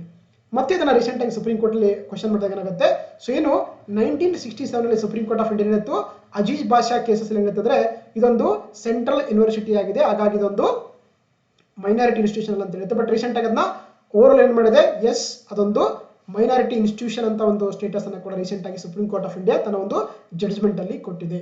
ಸೊ ಹಾಗಾಗಿ ಪ್ರೆಸೆಂಟ್ ಆಗಿ ಏನು ಅಲಿಗಢ್ ಮುಸ್ಲಿಂ ಯೂನಿವರ್ಸಿಟಿ ಇದೆ ಅದೊಂದು ಪ್ರೆಸೆಂಟ್ ಆಗಿ ಏನಂತಂದ್ರೆ ಒಂದು ಮೈನಾರಿಟಿ ಇನ್ಸ್ಟಿಟ್ಯೂಷನ್ ಅಥವಾ ಒಂದು ಅಲ್ಪಸಂಖ್ಯಾತ ಸಂಸ್ಥೆ ಆಗಿರುವಂತದ್ದು. ಓಕೆನಾ, ಸೊ ಹಾಗಾಗಿ ಗೊತ್ತಿರಲಿ, ಏನು ಆರ್ಟಿಕಲ್ 30 ಇದೆಯಲ್ಲ ಅದರ ಪ್ರಕಾರ ನಮ್ಮ ದೇಶದಲ್ಲಿ ಮೈನಾರಿಟೀಸ್ ಅದು ಭಾಷಿಕ ಆಗಿರ್ಬೋದು ಅಥವಾ ಧಾರ್ಮಿಕ ಏನಿರ್ಬೋದು ಮೈನಾರಿಟಿ ಇನ್ಸ್ಟಿಟ್ಯೂಷನ್ ಗಳನ್ನ ರನ್ ಮಾಡಕ್ಕೆ ಅವಕಾಶ ಇರುತ್ತೆ. So article 30 of the Indian constitution. ಓಕೆನಾ, ಸೊ ಹಾಗಾಗಿ ಆ ಕಾರಣಕ್ಕಾಗಿ 2 ಆರ್ಟಿಕಲ್ ಇಂಪಾರ್ಟೆಂಟ್ ಆಗ್ತಾ ಹೋಗುತ್ತೆ. So article 29 and 30 option B is the correct answer ಆಗುತ್ತೆ. Okay, yes. ನೆಕ್ಸ್ಟ್ ನೋಡ್ ತಗೋಣ. ನಿಮ್ಗೆಲ್ಲ ಗೊತ್ತಿರುವಂತೆ ರೀಸೆಂಟ್ ಆಗಿ ಸುಪ್ರೀಂ ಕೋರ್ಟ್ ಆಫ್ ಇಂಡಿಯಾ ಒಂದು ಲೇಡಿ ಜಸ್ಟಿಸ್ ಹೊಸ ಲೇಡಿ ಜಸ್ಟಿಸ್ ಪ್ರತಿಮೆಯನ್ನ ಅನಾವರಣ ಮಾಡ್ತಾ ಹೋಗ್ತಾರೆ. ಹೌದಾ, ಹೊಸ ಲೇಡಿ ಜಸ್ಟಿಸ್ ಪ್ರತಿಮೆಯ ಅಥವಾ new lady justice of India ಶಿಲ್ಪಿ ಅಥವಾ ಶಿಲ್ಪಕಾರ ಯಾರು ಅಂತ ಕ್ವಶನ್ ಕೇಳಿದ್ದಾರೆ ಅಲ್ವಾ. ಅರುಣ್ ಯೋಗಿರಾಜ್ ಅಂತಿದ್ದಾರೆ, ವಿನೋದ್ ಗೋಸ್ವಾಮಿ ಅಂತಿದ್ದಾರೆ, ಗಿರೀಶ್ ಮುರ್ಮು ಅಂತಿದ್ದಾರೆ, ಮಿಥುನ್ ಚಕ್ರವರ್ತಿ ಅಂತಿದ್ದಾರೆ. ಹೌದಾ, ಸೊ ಹಾಗಾಗಿ ಗೊತ್ತಿರುವಂತೆ ರೀಸೆಂಟ್ ಆಗಿ ಏನಂದ್ರೆ ಸುಪ್ರೀಂ ಕೋರ್ಟ್ ಆಫ್ ಇಂಡಿಯಾದಲ್ಲಿ ಏನಂದ್ರೆ ಒಂದು ಹೊಸ ಜಸ್ಟಿಸ್ ಮೂರ್ತಿಯನ್ನ ಓಪನ್ ಮಾಡ್ತಾ ಹೋಗ್ತಾರೆ. ಯಾರು ಮಾಡ್ತಾರೆ ಅಂದ್ರೆ ಅದು ನಮ್ಮ ದೇಶದ 50ನೇ CJ ಇರುವಂತ DY ಚಂದ್ರಚೂಡ್ ಅವರು. ನೋಡಿ, ಮೊದಲು ಒಂದು ನಮ್ಮ ದೇಶದ ಏನು ಸುಪ್ರೀಂ ಕೋರ್ಟ್ ಅಲ್ಲಿ ಈ ತರದ ಒಂದು ಮೂರ್ತಿ ಇತ್ತು, ಈಗ ಏನ್ ಮಾಡಿದಾರೆ ಅದನ್ನ ಚೇಂಜ್ ಮಾಡಿದ್ದಾರೆ. ಹೌದಾ, ಫಸ್ಟ್ ಕಣ್ಣಿಗೆ ಬಟ್ಟೆ ಕಟ್ಟಿದ್ರು, ಅದನ್ನ ಈಗ ಪ್ರೆಸೆಂಟ್ ಆಗಿ ತೆಗೆದಾಕಿದ್ದಾರೆ. ಮತ್ತೆ ಅವ್ರ ಡ್ರೆಸ್ ಅನ್ನ ಏನ್ ಮಾಡಿದಾರೆ ಅಂದ್ರೆ ಅವ್ರಿಗೆ ವೈಟ್ ಸಾರಿ ಉಡಿಸಿದ್ದಾರೆ. ಸೊ ಮೊದಲು ತಕ್ಕಡಿ ಇತ್ತು, ಇಲ್ಲಿ ಕೂಡ ಈಗ ಬೇರೆ ಇತ್ತು, ಈಗ ತಕ್ಕಡಿ ಕೊಟ್ಟಿದ್ದಾರೆ. ಅದೇ ರೀತಿ ಮೊದಲು ನೋಡಿ ಇನ್ನೊಂದು ಕೈಯಲ್ಲಿ ಅವ್ರಿಗೆ ಆಕ್ಚುಲಿ ಒಂದು ಕತ್ತಿ ಅಥವಾ ಖಡ್ಗ ಇತ್ತು, ಈಗ ಏನ್ ಮಾಡಿದಾರೆ ಅದನ್ನ ಕಾನ್ಸ್ಟಿಟ್ಯೂಷನ್ ಬುಕ್ ಕೊಟ್ಟಿದ್ದಾರೆ. ಓಕೆನಾ, ಸೊ ಹಾಗಾಗಿ there is so many changes ಮಾಡಿದ್ದಾರೆ ರೀಸೆಂಟ್ ಆಗಿ. ಆ ಕಾರಣಕ್ಕಾಗಿ ನ್ಯೂಸ್ ಅಲ್ಲಿ ಇದೆ. ಈ ಮೂರ್ತಿಯನ್ನು ಯಾರು ಕೆತ್ತನೆ ಮಾಡಿದ್ರೆ ಗೊತ್ತಿರಬೇಕಾಗುತ್ತೆ, ಅದು ಕೆತ್ತನೆ ಮಾಡಿದ್ದು ವಿನೋದ್ ಗೋಸ್ವಾಮಿ ಅವರು ಇಲ್ಲಿದಾರಲ್ಲ ಇವರೇ. ಸೊ ಇವರು ಏನಂದ್ರೆ ಈ ಒಂದು ಹೊಸ ಲೇಡಿ ಜಸ್ಟಿಸ್ ಸ್ಟ್ಯಾಚ್ಯೂ ಅನ್ನ ಇವರು ಕೆತ್ತನೆ ಮಾಡಿದ್ದಾರೆ. ಅವ್ರ ಹೆಸರು ಬಂದು ವಿನೋದ್ ಗೋಸ್ವಾಮಿ ಆಗಿದ್ದಾರೆ. ಓಕೆನಾ, ಸೊ ಹಾಗಾಗಿ ಇದರಲ್ಲಿ ಸಾಕಷ್ಟು ಚೇಂಜ್ ಮಾಡಿದ್ರೆ ಅಂತ ನಾಗಲೇ ಹೇಳ್ತಿದ್ದೆ. ಸೊ ಮೊದಲೇನಂದ್ರೆ ಒಂದು ವೈಟ್ ಸಾರಿಯನ್ನ ಕೊಟ್ಟಿದ್ದಾರೆ. ಇದರಿಂದ ಏನಂದ್ರೆ ಈ ಸಾರಿ ಒಂದು ಏನ್ ರಿಪ್ರೆಸೆಂಟೇಷನ್ ಮಾಡುತ್ತಂದ್ರೆ ನಮ್ಮ ದೇಶದ ಒಂದು ಪರಂಪರೆಯ ಸಂಸ್ಕೃತಿಯನ್ನ ಇದು ಎತ್ತಿ ಹಿಡಿಯುತ್ತೆ. ಅದೇ ರೀತಿ coffee of the Indian constitution. ನೋಡಿ ಮೊದಲನೇ ಅಂದ್ರೆ ಮೊದಲು ಒಂದು ಏನು ಲೇಡಿ ಕೈಯಲ್ಲಿ ಏನಂತಂದ್ರೆ ಒಂದು ಖಡ್ಗ ಐತಿ. ಈಗೇನಂದ್ರೆ ಒಂದು ಕಾನ್ಸ್ಟಿಟ್ಯೂಷನ್ ಕೊಟ್ಟು ಅದರ ಮುಖಾಂತರ ಎಲ್ಲರ ಹಕ್ಕುಗಳನ್ನು ಕೂಡ ಎತ್ತಿಡುವಂಥದ್ದು ಆ ಒಂದು ನ್ಯಾಯದೇವತೆಯ ಕೆಲಸ ಅಂತ ಹೇಳ್ತಾರೆ. ಓಕೆನಾ. ಅದೇ ರೀತಿ ರೀಸೆಂಟ್ ಆಗಿ ಹೊಸದಾಗಿ ಇದನ್ನ ಮತ್ತೇನಂದ್ರೆ ಇದನ್ನ ಎಲ್ಲಿಟ್ಟಿದ್ದನ್ನು ಪ್ರೆಸೆಂಟ್ ಆಗಿ ಏನು ಸುಪ್ರೀಂ ಕೋರ್ಟ್ನ ಒಂದು ಜಡ್ಜಸ್ ಲೈಬ್ರರಿ ಇದೆ, ಆ ಲೈಬ್ರರಿಯಲ್ಲಿ ಈ ಒಂದು ಸ್ಟ್ಯಾಚ್ಯೂನ ಪ್ರೆಸೆಂಟ್ ಆಗಿ ಇಟ್ಟಿರುವಂತದ್ದಾಗಿದೆ. ಓಕೆನಾ. ಸೊ ಹಾಗಾಗಿ ಗೊತ್ತಿರಬೇಕಾಗುತ್ತೆ, ಇದನ್ನ ಕೆತ್ತನೆ ಮಾಡಿದಂಥವರು ವಿನೋದ್ ಗೋಸ್ವಾಮಿ ಅವರಾಗಿದೆ. ಸೊ ಹಾಗಾಗಿ option so B so is the right answer. ಹಾಗಾದ್ರೆ ಅರುಣ್ ಯೋಗಿರಾಜ್ ನಿಮಗೆಲ್ಲ ಗೊತ್ತಲ್ಲ, ಅರುಣ್ ಯೋಗಿರಾಜ್ ಬಂದು ಏನು ಈ ಅಯೋಧ್ಯೆಯ ರಾಮನ ಮೂರ್ತಿಯನ್ನು ಕೆತ್ತನೆ ಮಾಡಿದಂಥವರು ಅರುಣ್ ಯೋಗಿರಾಜ್ ಅವರು. ಅದೇ ರೀತಿ ಗಿರೀಶ್ ಮುರ್ಮು ಇದಾರಲ್ಲ, ಇವರು ಅಂದ್ರೆ ನಮ್ಮ ದೇಶದ ಕಾಗಾಗಿ ಅಪಾಯಿಂಟ್ ಆಗಿದ್ರು, ಈ ರೀಸೆಂಟ್ ಆಗಿ ರಿಟೈರ್ಡ್ ಆಗಿದ್ದಾರೆ. ಅದೇ ರೀತಿ ಮಿಥುನ್ ಚಕ್ರವರ್ತಿ ನಿಮಗೆಲ್ಲ ಗೊತ್ತಿರುವಂತ ಆಕ್ಟ್ರೆಸ್, ಅವರಿಗೆ ಏನ್ ಮಾಡಿದ್ದಾರೆ ರೀಸೆಂಟ್ ಆಗಿ ನಮ್ಮ ದೇಶದ ಸೊ ದಾದಾ ಸಾಹೇಬ್ ಫಾಲ್ಕೆ ಅವಾರ್ಡ್ ಅಲ್ವಾ, ಆ ಕಾರಣಕ್ಕಾಗಿ ದಾದಾ ಸಾಹೇಬ್ ಸೊ ಫಾಲ್ಕೆ ಪ್ರಶಸ್ತಿಯನ್ನು ಕೂಡ ಅವ್ರು ರೀಸೆಂಟ್ ಆಗಿ ಕೊಟ್ಟಿದ್ದಾರೆ. ಹಾಗಾಗಿ ಅವ್ರ ಹೆಸರು ಹಾಕೊಂಡಿದ್ದೀನಿ, ಗೊತ್ತಿರಬೇಕು ನಿಮಗೆ. ಓಕೆ. ಸೊ ಹಾಗಾಗಿ option B is the right answer. Next ನೋಡಿ ತಗೋಣ, ಗೌಪತಿ ಹಕ್ಕು ಅಥವಾ ಇದನ್ನು ಕನ್ನಡದಲ್ಲಿ ನಾವು ಖಾಸಗಿ ಹಕ್ಕು ಅಂತ ಕೂಡ ಕರೀತಾರೆ. ಖಾಸಗಿ ಹಕ್ಕು ಅಂತ ನೋಡಿ, ಒಂದು ಯಾವುದೋ ಎಕ್ಸಾಂಪಲ್ ಕೇಳಿದ ಪ್ರಶ್ನೆ ಇದೆ ಆಕ್ಚುಲಿ. ಗೌಪತಿ ಹಕ್ಕು ಯಾವ ಲೇಖನದಲ್ಲಿ, ಲೇಖನ ಅಂತಂದ್ರೆ ಆರ್ಟಿಕಲ್ ಅಂತ ಅರ್ಥ ಅಥವಾ ವಿಧಿ ಅಂತ ಅರ್ಥ. ಓಕೆನಾ. So right to privacy is contained in the which of the fundamental right ಅಂತ ಕೇಳ್ತಿದ್ದಾರೆ. ಸೊ ಆರ್ಟಿಕಲ್ 22 ಇದೆ, ಆರ್ಟಿಕಲ್ 19 ಇದೆ, ಆರ್ಟಿಕಲ್ 21 ಇದೆ, ಆರ್ಟಿಕಲ್ 22 ಇದೆ. ಓಕೆನಾ. ಸೊ ಯಾಕೆ ಪ್ರಶ್ನೆ ಹಾಕೊಂಡಿದ್ದು ನೋಡಿ, ರೀಸೆಂಟ್ ಆಗಿ ಒಬ್ಬರು ವ್ಯಕ್ತಿ ಡೆತ್ ಆಗ್ತಾರೆ, ಅವ್ರ ಹೆಸರು ಬಂದು ಜಸ್ಟಿಸ್ KS ಪುಟ್ಟಸ್ವಾಮಿ ಅಂತ ಕರೀತಾರೆ. ಓಕೆ. ಸೊ ಹಾಗಾಗಿ ಈ ವ್ಯಕ್ತಿ ಯಾಕೆ ಇಂಪಾರ್ಟೆಂಟ್ ಅಂದ್ರೆ ಇವರ ಮುಖಾಂತರ ನಮ್ಮ ದೇಶದಲ್ಲಿ ಒಂದು ರೈಟ್ ಅನ್ನ ಫಂಡಮೆಂಟಲ್ ರೈಟ್ ಅನ್ನು ಘೋಷಣೆ ಮಾಡ್ತಾರೆ. ಅದು ರೈಟ್ ಅಂದ್ರೆ ಖಾಸಗಿ ಹಕ್ಕು ಅಂತ ಕರೀತಾರೆ, ರೈಟ್ ಟು ಪ್ರೈವೇಸಿ ಅಂತ ಕರೀತಾರೆ. ರೀಸೆಂಟ್ ಆಗಿ ಅವರು ಡೆತ್ ಆಗಿದ್ದಾರೆ, ಆ ಕಾರಣಕ್ಕಾಗಿ ನಮಗೆ ಈ ಒಂದು ರೈಟು ಇಂಪಾರ್ಟೆಂಟ್ ಆಗ್ತಾ ಹೋಗುತ್ತೆ. ಹೌದಾ. ಸೊ ನೋಡಿ ನಿಮ್ಗೆಲ್ಲ ನೋಡುವಂತೆ ಇಲ್ಲಿ ಕಾಣಿಸ್ತಿದೆ. ಸೊ ಏನಂದ್ರೆ ಸೊ 2017 ಒಂದು ಸುಪ್ರೀಂ ಕೋರ್ಟ್ ಅಲ್ಲಿ ಒಂದು ತೀರ್ಪು ಬರುತ್ತೆ. ಅದರ ಆ ಒಂದು ಜಡ್ಜ್ಮೆಂಟ್ ಬಂದು 9 ಜಡ್ಜ್ಗಳು ಇರ್ತಾರೆ. ಅದರ ಮುಖ್ಯಸ್ಥರಾಗಿರುವಂಥದ್ದು CJ ಆಗಿರುವಂಥ ಜಗದೀಶ್ ಸಿಂಗ್ KR ಆಗಿರ್ತಾರೆ. ಓಕೆನಾ. ಆ ಒಂದು ಜಡ್ಜ್ಮೆಂಟ್ ಏನ್ ಹೇಳುತ್ತೆ ಅಂದ್ರೆ actually so right to privacy ಏನು ಖಾಸಗಿ ಹಕ್ಕಿದೆಯಲ್ಲ, ಖಾಸಗಿ ಹಕ್ಕು ಕೂಡ ಒಂದು ಮೂಲಭೂತ ಹಕ್ಕು ಅಂತ ಹೇಳ್ತಾರೆ. Under article 21 of the Indian constitution ಇದೊಂದು ಫಂಡಮೆಂಟಲ್ ರೈಟ್ ಅಂತ ಹೇಳ್ತಾರೆ. ಈ ಒಂದು 9 judge bench of the Supreme court of India. ಅದು ಯಾವ ಕೇಸ್ ಅಂದ್ರೆ ಗೊತ್ತಿರಬೇಕಾಗುತ್ತೆ. ಸೊ ಕೇಸ್ ಬಂದು 2017 ಏನಾಗಿತ್ತು, justice KS Puttaswamy versus union of India ಅಥವಾ KS ಪುಟ್ಟಸ್ವಾಮಿ ಮತ್ತು ಕೇಂದ್ರ ಸರ್ಕಾರ ಪ್ರಕರಣದಲ್ಲಿ 2017 ಮಾಡುತ್ತೆ. ಸುಪ್ರೀಂ ಕೋರ್ಟ್ ಏನ್ ಹೇಳುತ್ತೆ ಅಂದ್ರೆ actually so right to privacy ಅಂದ್ರೆ ಖಾಸಗಿ ಹಕ್ಕು ಕೂಡ ಒಂದು fundamental right of the Indian constitution ಅಂತ ಇರುತ್ತೆ under article 21 of the Indian constitution. ಹಾಗಾಗಿ ಸೊ ರೀಸೆಂಟ್ ಆಗಿ ಅವರು KS ಪುಟ್ಟಸ್ವಾಮಿ ಅವರು ಡೆತ್ ಆಗಿದ್ದಾರೆ, ಆ ಕಾರಣಕ್ಕಾಗಿ ನಮ್ಗೆ ಇದು ಇಂಪಾರ್ಟೆಂಟ್ ಆಗ್ತಾ ಹೋಗುತ್ತೆ. ಸೊ ಹಾಗಾಗಿ ಇಲ್ಲಿ ನಮಗೆ ಸೊ ಏನಂದ್ರೆ ಈ ಗೌಪತಿ ಹಕ್ಕು ಅಥವಾ ಖಾಸಗಿ ಹಕ್ಕು ಇದೆಯಲ್ಲ, ಇದನ್ನ ನಮ್ಮ ಸುಪ್ರೀಂ ಕೋರ್ಟ್ ನ ಅಂದ್ರೆ ಫಂಡಮೆಂಟಲ್ ರೈಟ್ ನ ಸೊ ಆರ್ಟಿಕಲ್ 21 ಅಲ್ಲಿ ಮೆನ್ಷನ್ ಮಾಡ್ತಾ ಹೋಗ್ತಾರೆ. ಸೊ ಹಾಗಾಗಿ ಆರ್ಟಿಕಲ್ 21 ಈಸ್ ದ ಕರೆಕ್ಟ್ ಆಗುತ್ತೆ. ಸೊ ಹಾಗಾಗಿ option C is the right answer. Okay. Yes. Next ನೋಡಿ ತಗೋಣ, ಭಾರತದಲ್ಲಿ ರಾಜ್ಯದ ಗಡಿಗಳನ್ನು ಬದಲಾಯಿಸುವ ಅಧಿಕಾರವು ಡ್ಯಾಶ್ ಯಾರ ಹತ್ತಿರ ಇದೆ ಅಂತ ಕೇಳಿದ್ದಾರೆ. ಅಂದ್ರೆ authority to alter the boundaries of the state in India rest ಅಂತ ಕೇಳಿದ್ದಾರೆ. ರಾಜ್ಯ ಸರ್ಕಾರ, ಸಂಸತ್ತು, ಪ್ರಧಾನಮಂತ್ರಿ, ರಾಷ್ಟ್ರಪತಿ ಅಂತ ಕೊಟ್ಟಿದ್ದಾರೆ. ಯಾಕೆ ಈ ಪ್ರಶ್ನೆ ಹಾಕೊಂಡು ನೋಡಿ, ರೀಸೆಂಟ್ ಆಗಿ ಕೆಲವೊಂದು ಪ್ರದೇಶಗಳಿಗೆ ಹೆಸರುಗಳನ್ನು ಚೇಂಜ್ ಮಾಡಿದ್ರು ಅಲ್ವಾ. ಸೊ ನೋಡಿ ಏನಂದ್ರೆ ರೀಸೆಂಟ್ ಆಗಿ ಏನಂದ್ರೆ ಆಕ್ಚುಲಿ ಕೆಲವೊಂದು ಪ್ರದೇಶಗಳಿಗೆ ಏನು ನಮ್ಮ ದೇಶದ ಒಂದು ವೆರಿ ಇಂಪಾರ್ಟೆಂಟ್ ಇರುವಂತಹ ಒಂದು ಯೂನಿಯನ್ ಟೆರಿಟರಿ ಆಗಿರುವಂತ ಅಂಡಮಾನ್ ಮತ್ತು ನಿಕೋಬಾರ್ ಇದೆಯಲ್ಲ, ಅದರ ಒಂದು ಏನು ಕ್ಯಾಪಿಟಲ್ ಸಿಟಿ ಆಗಿರುವಂತ ಪೋರ್ಟ್ ಬ್ಲೇರ್ಗೆ ಏನ್ ಮಾಡ್ತಾರೆ ಹೆಸರು ಚೇಂಜ್ ಮಾಡ್ತಾ ಹೋಗ್ತಾರೆ. ಅದ್ರ ಹೆಸರು ಬಂದು ಶ್ರೀ ವಿಜಯಪುರ ಅಂತ ಹೆಸರು ಚೇಂಜ್ ಮಾಡಿದ್ದಾರೆ. ಏನ್ ಮಾಡಿದ್ದಾರೆ, ಸೊ ಅಂಡಮಾನ್ ಮತ್ತು ನಿಕೋಬಾರ್ನ ಒಂದು ರಾಜಧಾನಿ ಆಗಿರುವಂತ ಪೋರ್ಟ್ ಬ್ಲೇರ್ಗೆ ಶ್ರೀ ವಿಜಯಪುರಂ ಅಂತ ಹೆಸರನ್ನ ಚೇಂಜ್ ಮಾಡಿದ್ದಾರೆ. ಇಲ್ಲಿ ನೋಡೋದಾ. ಸೊ ಇದು ಅಂಡಮಾನ್ ನಿಕೋಬಾರ್ನ ಪೋರ್ಟ್ ಬ್ಲೇರ್ ಇದೆ, ಇದಕ್ಕೆ ಏನ್ ಮಾಡಿದ್ದಾರೆ ಶ್ರೀ ವಿಜಯಪುರಂ ಅಂತ ಹೆಸರು ಚೇಂಜ್ ಮಾಡಿದ್ದಾರೆ. ಅದೇ ರೀತಿ ಬೇರೆ ಬೇರೆ ಐಸ್ಲ್ಯಾಂಡ್ಗಳಿಗೆ ಅಂಡಮಾನಲ್ಲಿ ಬರುವಂತ ನೋಡಿ ಫಾರ್ ಎಕ್ಸಾಂಪಲ್ ಅಂದ್ರೆ ಈಗ ಏನು ರೋಸ್ ಐಸ್ಲ್ಯಾಂಡ್ ಅಂತ ಬರುತ್ತೆ ಅಂಡಮಾನಲ್ಲಿ, ಅದಕ್ಕೆ ಏನ್ ಮಾಡಿದ್ದಾರೆ ನೇತಾಜಿ ಸುಭಾಷ್ ಚಂದ್ರ ಬೋಸ್ ದ್ವೀಪ್ ಅಂತ ಹೆಸರು ಚೇಂಜ್ ಮಾಡಿದ್ದಾರೆ. ಅದೇ ರೀತಿ ಇನ್ನೊಂದು ಬರುತ್ತೆ ಅಂಡಮಾನಲ್ಲಿ ಆವ್ಲಾಕ್ ಐಸ್ಲ್ಯಾಂಡ್ ಅಂತ ಕರೀತಾರೆ, ಇದಕ್ಕೆ ಏನ್ ಮಾಡಿದ್ದಾರೆ ಸ್ವರಾಜ್ ದ್ವೀಪ್ ಅಂತ ಹೆಸರನ್ನ ಚೇಂಜ್ ಮಾಡಿದ್ದಾರೆ. ಅದೇ ರೀತಿ ನೇಲ್ ಐಸ್ಲ್ಯಾಂಡ್ ಅಂತ ಬರುತ್ತೆ, ಇದಕ್ಕೆ ಶಾಹಿದ್ ದ್ವೀಪ್ ಅಂತ ರೀಸೆಂಟ್ ಆಗಿ ಹೆಸರು ಚೇಂಜ್ ಮಾಡಿದ್ದಾರೆ. ಓಕೆನಾ. ಆ ಕಾರಣಕ್ಕಾಗಿ ನಮ್ಗೆ ಈ ಎರಡು ಆರ್ಟಿಕಲ್ಗಳು ತುಂಬಾ ಇಂಪಾರ್ಟೆಂಟ್ ಆಗ್ತಾ ಹೋಗುತ್ತೆ. ನೋಡಿ ಏನಂದ್ರೆ ಸೊ ಭಾರತದಲ್ಲಿ ರಾಜ್ಯದ ಗಡಿಗಳನ್ನು ಬದಲಾಯಿಸುವ ಅಧಿಕಾರ ಏನಿದೆ ಅಂತಂದ್ರೆ ಗೊತ್ತಿರಬೇಕಾಗುತ್ತೆ, ಅದು ನಮ್ಮ ಸಂಸತ್ತಿಗಿದೆ. ಸೊ ಹಾಗಾಗಿ ಆಪ್ಷನ್ ಬಿ ಅಥವಾ the parliament of India power the change the ಅಲ್ಟರ್ the boundaries of the any state in India ಅಂತ ಕರೀತಾರೆ. ಸೊ ಹಾಗಾಗಿ option B is the right answer. ನೋಡಿ ನಮ್ಗೆ ಇಲ್ಲಿ ಎರಡು ಆರ್ಟಿಕಲ್ ಇಂಪಾರ್ಟೆಂಟ್ ಆಗ್ತಾ ಹೋಗುತ್ತೆ, ಒಂದು ಆರ್ಟಿಕಲ್ 2 ಮತ್ತೆ ಆರ್ಟಿಕಲ್ 3 ಅಂತ ಕರೀತಾರೆ. ಸೊ ಆರ್ಟಿಕಲ್ 2 ಏನ್ ಹೇಳ್ತದೆ ನೋಡಿ, ಸಂಸತ್ತಿಗೆ 2 ಅಧಿಕಾರಗಳು ಕೊಡುತ್ತೆ. ಈ ಒಂದು ಆರ್ಟಿಕಲ್ 2 ಏನ್ ಹೇಳ್ತಂದ್ರೆ ಹೊಸ ರಾಜ್ಯಗಳನ್ನ ನಮ್ಮ ಭಾರತಕ್ಕೆ ಸೇರಿಸ್ಕೊಳ್ಬಹುದು. ಅಂದ್ರೆ ಆಲ್ರೆಡಿ ಅವು ಎಕ್ಸಿಸ್ಟ್ ಆಗಿರ್ತವೆ. ಇನ್ನೊಂದೇನೆಂದ್ರೆ ಹೊಸ ರಾಜ್ಯಗಳ ಸ್ಥಾಪಿಸೋ ಅಧಿಕಾರ ಕೂಡ ನಮ್ಮ ಕೇಂದ್ರ ಸರ್ಕಾರ ಅಥವಾ ಪಾರ್ಲಿಮೆಂಟ್ ಆಫ್ ಇಂಡಿಯಾ ಇದೆ ಅಂತ ಹೇಳ್ತಾರೆ. ಅದು ಮೊದಲು ಅಸ್ತಿತ್ವ ಆಗಿರಂಗಿಲ್ಲ ಅಂತ ಕರೀತಾರೆ, 2 ಪವರ್ಸ್. ಅದೇ ರೀತಿ ಆರ್ಟಿಕಲ್ 3 ಏನೈತೆ ನೋಡಿ, ಆಕ್ಚುಲಿ ಭಾರತ ಒಕ್ಕೂಟದ ಘಟಕಗಳಾಗಿರುವಂತ ಅಂದ್ರೆ ರಾಜ್ಯಗಳಲ್ಲಿ ಏನಂದ್ರೆ ಅವುಗಳ ಒಂದು ಏನ್ ಮಾಡಬಹುದು, ವಿಸ್ತೀರ್ಣವನ್ನ ಜಾಸ್ತಿ ಮಾಡಬಹುದು, ಕಡಿಮೆ ಮಾಡಬಹುದು, ಹೆಸರು ಚೇಂಜ್ ಮಾಡಬಹುದು, ಎಲ್ಲ ಅಧಿಕಾರಗಳು ಇರುವಂತದ್ದು ಕೂಡ. ಸೊ ಅಂಡರ್ ಆರ್ಟಿಕಲ್ 3 ಇದನ್ನ ನಾವು ರೀಆರ್ಗನೈಸೇಷನ್ ಆಫ್ ದಿ ಸ್ಟೇಟ್ಸ್ ಅಂತ ಕರೀತಾರೆ. ಅಂದ್ರೆ ರಾಜ್ಯಗಳ ಒಂದು ಪುನರ್ವಿಂಗಡಣೆ ಅಧಿಕಾರ ಇರುವಂತದ್ದು article 3 of the Indian constitution ಅಲ್ಲಿ. ಓಕೆನಾ. ಸೊ ಹಾಗಾಗಿ ರೀಸೆಂಟ್ ಆಗಿ ಏನಂತಂದ್ರೆ ಆಕ್ಚುಲಿ 2 ಆರ್ಟಿಕಲ್ ಇಂಪಾರ್ಟೆಂಟ್ ಆಗುತ್ತೆ ನೋಡಿ. ಆರ್ಟಿಕಲ್ 2 ಏನಂತಂದ್ರೆ admission and establishment of the new state to the union of India ಇದೆ. ಅದೇ ಆರ್ಟಿಕಲ್ 3 ಪ್ರಕಾರ ಸೇಮ್ ಮಾಡಬಹುದು. So formation of the new states, alteration of the areas, boundaries, name of the state ಅಂತ ಕರೀತಾರೆ. Recent ಏನ್ ಮಾಡಿದ್ರೆ article 3 ಅಲ್ಲಿ ಏನ್ ಮಾಡ್ತಾರೆ ಅಂದ್ರೆ ಸೊ ಪೋರ್ಟ್ ಬ್ಲೇರ್ ಅನ್ನ ವಿಜಯಪುರಂ, ಶ್ರೀ ವಿಜಯಪುರಂ ಅಂತ ಹೆಸರು ಚೇಂಜ್ ಮಾಡಿದ್ದಾರೆ. ಸೊ ಹಾಗಾಗಿ ಈ ಟಾಪಿಕ್ ನಮಗೆ ಇಂಪಾರ್ಟೆಂಟ್ ಆಗ್ತಾ ಹೋಗುತ್ತೆ. ಓಕೆ. ಸೊ ಹಾಗಾಗಿ so option B is the right answer. Next ನೋಡ್ತಗೋಣ. ಇತ್ತೀಚಿನ ಸರ್ವೋಚ್ಚ ನ್ಯಾಯಾಲಯದ ತೀರ್ಪಿನ ಪ್ರಕಾರ ಅಂಗವಿಕಲರಿಗೆ ಪ್ರವೇಶವು ಮಾನವ ಮತ್ತು ಮೂಲಭೂತ ಹಕ್ಕು ಎಂದು ಡ್ಯಾಶ್ ವಿಧಿಯಡಿಯಲ್ಲಿ ಘೋಷಿಸಿದೆ ಅಂತ ಕೇಳ್ತಾರೆ. ಅಂದ್ರೆ recently supreme court judgement, the accessibility of the for disabled person is human and fundamental right under article of the dash Indian constitution ಕೇಳ್ತಿದ್ದಾರೆ. ಸೊ ಆರ್ಟಿಕಲ್ 12 ಇದೆ, ಆರ್ಟಿಕಲ್ 18 ಇದೆ, ಆರ್ಟಿಕಲ್ 21 ಇದೆ, ಆರ್ಟಿಕಲ್ 23 ಇದೆ. ಓಕೆ ನೋಡಿ, ರೀಸೆಂಟ್ ಆಗಿ ಏನಂದ್ರೆ ಸುಪ್ರೀಂ ಕೋರ್ಟ್ ಆಫ್ ಇಂಡಿಯಾದಲ್ಲಿ ಒಂದು ಜಡ್ಜ್ಮೆಂಟ್ ಬಂತು. ಏನಂದ್ರೆ ನೋಡ್ತಾ ಗೊತ್ತಾಗುತ್ತೆ, accessibility for disabled person is a human and fundamental right ಅಂತ ಹೇಳುತ್ತೆ ಸುಪ್ರೀಂ ಕೋರ್ಟ್ ಜಡ್ಜ್ಮೆಂಟ್. ಅಂದ್ರೆ ಏನು ನಮ್ಮ ದೇಶದಲ್ಲಿ ಅಂಗವಿಕಲರು ಅಥವಾ ದಿವ್ಯಾಂಗರದಲ್ಲ, ಅವರು ಕೂಡ ಯಾವುದೇ ಒಂದು accessibility ಮಾಡ್ಕೊಳ್ಳೋಕೆ ಅವರಿಗೆ ಅವರ ಒಂದು ಹಕ್ಕು, ಮೂಲಭೂತ ಹಕ್ಕು ಅಂತ ಹೇಳ್ತಾರೆ. Under article 21 of the Indian constitution ಅಲ್ಲಿ ರೀಸೆಂಟ್ ಆಗಿ ಸುಪ್ರೀಂ ಕೋರ್ಟ್ ಆಫ್ ಇಂಡಿಯಾ ನೋಡಿ. ಸೊ ರೀಸೆಂಟ್ ಆಗಿ 3 judge bench of Supreme Court ಅಂದ್ರೆ ಒಂದು ಕೇಸ್ ಬರುತ್ತೆ, ಅದ್ರ ಹೆಸರು ಬಂದು Raju Raturi versus union of India and others case ಅಂತ ಕರೀತಾರೆ.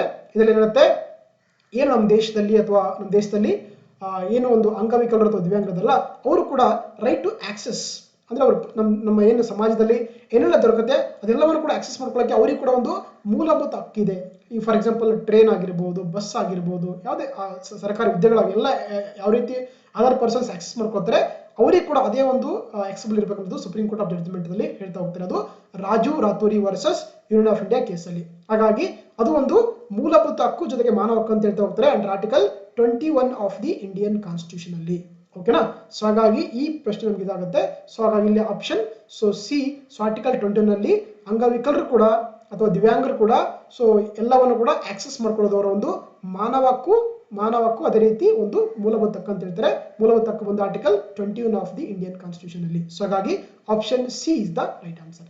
ಓಕೆ. ಈ ಪ್ರಕರಣ ಗೊತ್ತಿರಬೇಕಾಗುತ್ತೆ ನಿಮಗೆ, Rajeev Raturi versus union of India case ಅಂತ ಹೇಳ್ತಾರೆ. ಓಕೆನಾ. ಎಸ್. ಜೊತೆಗೆ ಗೊತ್ತಿರಲಿ, ಇದನ್ನ ಆಲ್ರೆಡಿ ನಾವು ವಿಡಿಯೋ ಕ್ಲಾಸ್ ಮಾಡಿದ್ದೀನಿ ನೋಡಿ. ರೈಟ್ ಟು ಫುಡ್ ಕೂಡ ಏನು ಮಾಡಿದರೆ ಇದೊಂದು ಮೂಲಭೂತ ಹಕ್ಕು ಅಂತ ಘೋಷಣೆ ಮಾಡಿದ್ದಾರೆ. ಅದೇ ರೀತಿ right to criticise the decisions of the government, ಸರ್ಕಾರದ ನಿರ್ಣಯಗಳನ್ನು ಕೂಡ ಟೀಕಿಸುವ ಹಕ್ಕು ಅಥವಾ ವಿಮರ್ಶಿಸುವ ಹಕ್ಕು ಕೂಡ ಒಂದು ಮೂಲಭೂತ ಹಕ್ಕು ಅಂತ ಘೋಷಣೆ ಮಾಡಿದ್ದಾರೆ. ಅದೇ ರೀತಿ right to free from the adverse effect of the climate ಅಂತ ಕರೀತಾರೆ. ಇವೆಲ್ಲವನ್ನು ಕೂಡ ನಮಗೆ ಆಕ್ಚುಲಿ ಆಲ್ರೆಡಿ ನಾನು ಒಂದು V study YouTube channel video class ಮಾಡಿದ್ದೀನಿ, ಅದನ್ನು ನೀವು ಆಕ್ಸೆಸ್ ಮಾಡ್ಕೊಂಡು ನೋಡ್ಕೋಬಹುದು. ಓಕೆನಾ. ಎಸ್. ನೆಕ್ಸ್ಟ್ ನೋಡ್ತಗೋಣ. What is the minimum age requirement to become a US president ಅಂತ ಕರೀತಾರೆ. ಅಂದ್ರೆ ಅಮೆರಿಕದ ಅಧ್ಯಕ್ಷನಾಗಲು ಕನಿಷ್ಠ ವಯಸ್ಸಿನ ಅವಶ್ಯಕತೆ ಎಷ್ಟು ಅಥವಾ ಏನಂತ ಕೇಳಿದ್ದಾರೆ. ಓಕೆ. ಸೊ ಇಲ್ಲಿ 30 ವರ್ಷಗಳಂತಿದೆ, 35 ವರ್ಷಗಳಂತ ಕೊಟ್ಟಿದ್ದಾರೆ, 40 ವರ್ಷಗಳಂತ ಕೊಟ್ಟಿದ್ದಾರೆ, 45 ವರ್ಷಗಳಂತ ಕೊಟ್ಟಿದ್ದಾರೆ. ಹಾಗಾಗಿ ಯಾಕೆ ಈ ಪ್ರಶ್ನೆ ಅಂತಂದ್ರೆ ನಿಮಗೆಲ್ಲ ಗೊತ್ತಿರುತ್ತೆ, ರೀಸೆಂಟ್ ಆಗಿ ಸೊ ಅಮೆರಿಕದಲ್ಲಿ ಒಂದು ರಾಷ್ಟ್ರಪತಿ ಮತ್ತೆ ಉಪರಾಷ್ಟ್ರಪತಿ ಚುನಾವಣೆಗಳಾಯಿತು. ಹಾಗಾಗಿ ಡೊನಾಲ್ಡ್ ಟ್ರಂಪ್ ಅವರು ಏನಂದ್ರೆ ಸೊ ಅಮೆರಿಕದ 47ನೇ ಪ್ರೆಸಿಡೆಂಟ್ ಆಫ್ ಅಮೆರಿಕ ಆಗಿ ಆಯ್ಕೆ ಆಗ್ತಾರೆ. ಓಕೆನಾ. ಸೊ ಗೊತ್ತಿರಲಿ, ಅಮೆರಿಕದಲ್ಲಿ 2 ಪಾರ್ಟಿಗಳಿದೆ, ಒಂದು ರಿಪಬ್ಲಿಕನ್ ಪಾರ್ಟಿ ಅಂತ ಕರೀತಾರೆ, ಇನ್ನೊಂದು ಬಂದು ಡೆಮೋಕ್ರಾಟ್ಸ್ ಅಂತ ಕರೀತಾರೆ. ಓಕೆ. ಸೊ ಹಾಗಾಗಿ ಡೊನಾಲ್ಡ್ ಟ್ರಂಪ್ ಇದ್ದಾರೆ, ಇವರು ರಿಪಬ್ಲಿಕನ್ ಪಾರ್ಟಿ, ಅವರ ಒಂದು ಸಿಂಬಲ್ ಬಂದು ಆನೆ, ಎಲಿಫೆಂಟ್ ಇದೆ.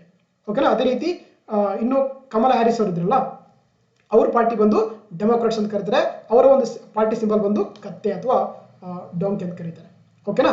ಸೊ ನೋಡಿ, ಸೊ ಅಮೆರಿಕದಲ್ಲಿ ರಾಷ್ಟ್ರಪತಿ ಆಗಬೇಕಾದ್ರೆ ಅವ್ರಿಗೆ ನೋಡಿ ಒಂದು ಕ್ವಾಲಿಫಿಕೇಶನ್ ನೋಡ್ತಾ ಹೋಗೋಣ. ಅವ್ರು ಆಕ್ಚುಲಿ ಏನಾಗಿರ್ಬೇಕಂದ್ರೆ ಅವರು ಕಡ್ಡಾಯವಾಗಿ ಸೊ ನೈಸರ್ಗಿಕವಾಗಿ ಜನಿಸಿದ ಪ್ರಜೆ ಆಗಿರಬೇಕು ಅಮೆರಿಕದ್ದು. ಅಂದ್ರೆ ಅವರೊಬ್ಬ natural citizen of the America ಆಗಿರಬೇಕು, ಫಸ್ಟ್ ಕಂಡೀಷನ್.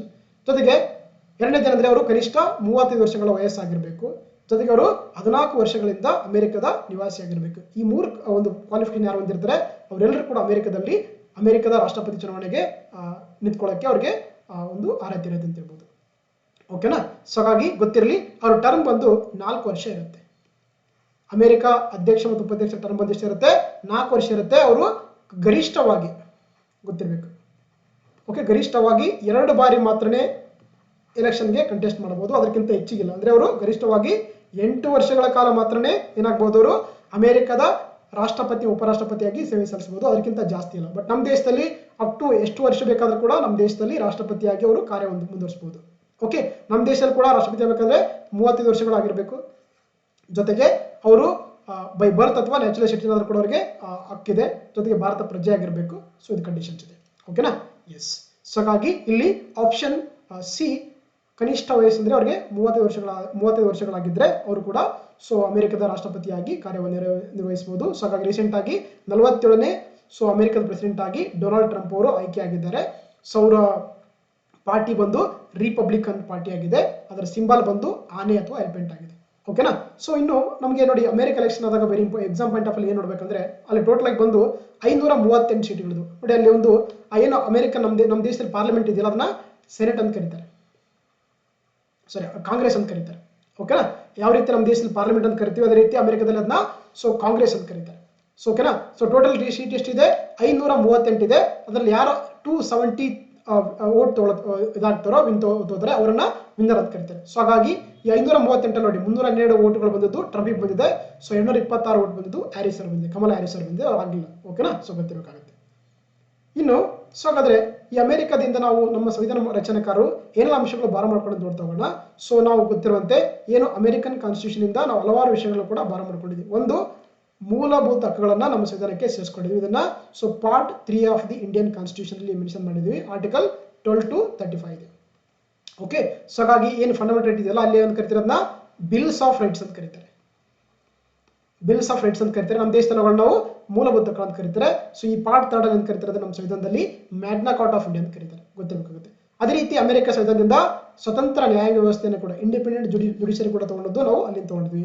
ಅದೇ ರೀತಿ ನ್ಯಾಯಾಂಗ ಪರಾಮರ್ಶೆ ಅಥವಾ ಜುಡಿಷಿಯಲ್ ರಿವ್ಯೂ ಕೂಡ ತಗೊಂಡದ್ದು ಕೂಡ ನಾವು ಅಮೆರಿಕದಿಂದಲೇ, ಅಮೆರಿಕ ಕಾನ್ಸ್ಟಿಟ್ಯೂಷನ್ ಇಂದಲೇ. ಅದೇ ರೀತಿ ರಾಷ್ಟ್ರಪತಿಗಳ ಮಹಾಭಿಯೋಗ ಅಂತ ಕರೀತಾರೆ ಅಥವಾ ಇಂಪೀಚ್ಮೆಂಟ್ ಆಫ್ ದಿ ಪ್ರೆಸಿಡೆಂಟ್, ಅಂದ್ರೆ ರಾಷ್ಟ್ರಪತಿಯವರನ್ನ ಆ ಒಂದು ಹುದ್ದೆಯಿಂದ ತೆಗೆದುಹಾಕುವಂತ ಪದ್ಧತಿ ಇದೆಯಲ್ಲ, ಒಂದು ವಿಧಾನವನ್ನು ಕೂಡ ತಗೊಂಡದ್ದು ಅಮೆರಿಕನ್ ಸಂವಿಧಾನದಿಂದ. ಅದೇ ರೀತಿ ಈ ಸುಪ್ರೀಂ ಕೋರ್ಟ್ ಮತ್ತು ಹೈಕೋರ್ಟ್ ಜಡ್ಜ್ಗಳನ್ನ ತೆಗೆದುಹಾಕುವಂತ ಒಂದು ಪ್ರಾಸೆಸ್ ಅನ್ನು ಕೂಡ ನಾವು ತಗೊಂಡದ್ದು ಅಮೆರಿಕನ್ ಸಂವಿಧಾನದಿಂದ. ಜೊತೆಗೆ ಏನು ಉಪರಾಷ್ಟ್ರಪತಿ ಹುದ್ದೆ ಇದೆಯಲ್ಲ ಅದನ್ನು ತಗೊಂಡದ್ದು ಕೂಡ ನಾವು ಸೊ ಅಮೆರಿಕದಿಂದ. ಸೊ ಹಾಗಾಗಿ ಎಲ್ಲ ಪಾಯಿಂಟ್ಗಳು ನಿಮಗೆ ಎಕ್ಸಾಮ್ ಪಾಯಿಂಟ್ ಆಫ್ ಇಂಪಾರ್ಟೆಂಟ್ ಆಗ್ತಾ ಹೋಗುತ್ತೆ, ಒಂದ್ ಕಡೆ ನೋಟ್ ಮಾಡ್ಕೊಳ್ಳಿ. ಎಸ್, ಯಾ. ಸೊ ನೆಕ್ಸ್ಟ್ ಕ್ವೆಶ್ಚನ್ ನೋಡ್ತಾ ಹೋಗೋಣ. What is the primary focus of the section 6A of the citizenship act of the 1955 ಅಂತ ಕರೀತಾರೆ. ಅಂದ್ರೆ ಪೌರತ್ವ ಕಾಯ್ದೆ 1955ರ ಸೆಕ್ಷನ್ 6A ನ ಪ್ರಾಥಮಿಕ ಗುರಿ ಅಥವಾ ಗಮನ ಏನಂತ ಯಾವ್ದಂತ ಕೇಳ್ತಾರೆ. ಹೌದಾ? ಇಲ್ಲಿ ನಮಗೆ 4 ಆಪ್ಷನ್ ಕೊಟ್ಟಿದ್ದಾರೆ ನೋಡಿ. ಇದರ ಉತ್ತರ ಬಂದು ಅಸ್ಸಾಂ ಒಪ್ಪಂದ ಪ್ರಕಾರ ಅಸ್ಸಾಂಗೆ ವಿಶೇಷ ನಿಬಂಧನೆಗಳನ್ನ ಕೊಡುವಂಥದ್ದು, ಅಂದ್ರೆ special provisions for the Assam as per the Assam Accord of the 1985 ಅಂತ ಕರೀತಾರೆ. ಯಾಕೆ ಇದಂದ್ರೆ ರೀಸೆಂಟ್ ಆಗಿ ಏನಂದ್ರೆ ನೋಡಿ, ಸೊ ರೀಸೆಂಟ್ ಏನ್ ಮಾಡಿ supreme court of India so ಈ ಪೌರತ್ವ ತಿದ್ದುಪಡಿ ಕಾಯ್ದೆ 1955 ಬರುವಂತ ಏನು ಸೆಕ್ಷನ್ 6 ಇದೆಯಲ್ಲ ಅದನ್ನ ಎತ್ತಿ ಹಿಡಿದಿದೆ, ಅದನ್ನ ಅಪ್ಹೋಲ್ಡ್ ಮಾಡಿದೆ. ಏನ್ ಹೇಳುತ್ತೆ ಅಂದ್ರೆ ನೋಡಿ ಆಕ್ಚುಲಿ ಸೊ ಏನು ಸೆಕ್ಷನ್ 6A ಆಫ್ ದಿ ಈ ಪೌರತ್ವ ಕಾಯ್ದೆ 1955 ಏನಂತಂದ್ರೆ ಯಾರೆಲ್ಲ ನಮ್ಮ ದೇಶದಲ್ಲಿ ಇಂಡಿಯನ್ಸ್ ಒರಿಜಿನ್ ಆಗಿದ್ದಾರೋ ಅವ್ರು ಏನಾದ್ರು ಕೂಡ ಸೊ ಜನವರಿ 1, 1966ಕ್ಕಿಂತ ಮುಂಚೆ ಬಂದು ಅಸ್ಸಾಂ ಅಲ್ಲಿ ಏನಾದ್ರು ಕೂಡ ಸೆಟ್ಲ್ ಆಗಿದ್ರೆ, ಓಕೆ, ಸೆಟ್ಲ್ ಆಗಿದ್ರೆ ಅವರೆಲ್ಲರೂ ಕೂಡ ನಮ್ಮ ದೇಶದ ಪೌರರು ಅಂತ ಏನ್ ಮಾಡಿದ್ರೆ ರೀಸೆಂಟ್ ಆಗಿ ಸುಪ್ರೀಂ ಕೋರ್ಟ್ ಆಫ್ ಇಂಡಿಯಾ ಈ section 6A of the citizenship amendment act of the 1955 ನ ಅಪ್ಹೋಲ್ಡ್ ಮಾಡಿದೆ. ಹಾಗಾಗಿ ನಮ್ಗೆ ಇದು ಇಂಪಾರ್ಟೆಂಟ್ ಆಗ್ತಾ ಹೋಗುತ್ತೆ. ಓಕೆನಾ? ನೋಡಿ, ಸೊ ಹಾಗಾಗಿ ಇಲ್ಲಿ ನಮಗೆ ಸರಿಯಾದ ಉತ್ತರ ಬಂದು ಅಸ್ಸಾಂ ಒಪ್ಪಂದ ಪ್ರಕಾರ ಅಸ್ಸಾಂಗೆ ವಿಶೇಷ ನಿಬಂಧನೆ ಕೊಡುವಂಥದ್ದು ಈ ಒಂದು ಸೆಕ್ಷನ್ 6A ನ ಒಂದು ಮುಖ್ಯ ಅಥವಾ ಪ್ರಾಥಮಿಕ ಉದ್ದೇಶ ಅಂತ ಹೇಳ್ತೀವಿ ನಾವು. ಓಕೆನಾ? ಸೊ ಹಾಗಾಗಿ option B is the right answer. So ಹಾಗಾದ್ರೆ ಏನಿದು ಅಸ್ಸಾಂ ಹಗರಣ ನೋಡ್ತಾ ಹೋಗೋಣ. ನೋಡಿ 1985ರಲ್ಲಿ 1985 ಏನಾಗುತ್ತೆ ಅಂದ್ರೆ ಒಂದು ಒಪ್ಪಂದ ಆಗುತ್ತೆ, ಅದನ್ನ ನಾವು ಅಸ್ಸಾಂ ಒಪ್ಪಂದ ಅಂತ ಕರೀತಾರೆ. ಯಾರ ಮಧ್ಯೆ ಆಗತ್ತೆ ಇದು? ಭಾರತ ಸರ್ಕಾರ, ಅಸ್ಸಾಂ ಸರ್ಕಾರ ಮತ್ತು ಅಸ್ಸಾಂನ ಹಲವಾರು ಸಂಘಟನೆ ಮತ್ತು ವಿದ್ಯಾರ್ಥಿಗಳ ಸಂಘಟನೆ ಮುಖಾಂತರ ಆಗುತ್ತೆ. ಈ ಮೂರು ಒಂದು ಇದರ ಮುಖಾಂತರ ಅಂದ್ರೆ ಈ ಒಂದು ಅಸ್ಸಾಂ ಅಕಾರ್ಡ್ ಆಗುತ್ತೆ 1985ರಲ್ಲಿ.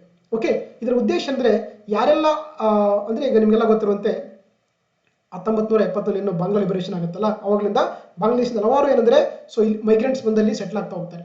ಓಕೆ, ಹಾಗಾಗಿ ಯಾರೆಲ್ಲ ಒಂದು ನೀವೆಲ್ಲ ಗೊತ್ತಿರುವಂತೆ NRC ಕೇಳಿದ್ರೆ ಕೂಡ ನ್ಯಾಷನಲ್ ರಿಜಿಸ್ಟರ್ ಆಫ್ ಸಿಟಿಜನ್ಸ್ ಅಂತ ಕರೀತಾರೆ.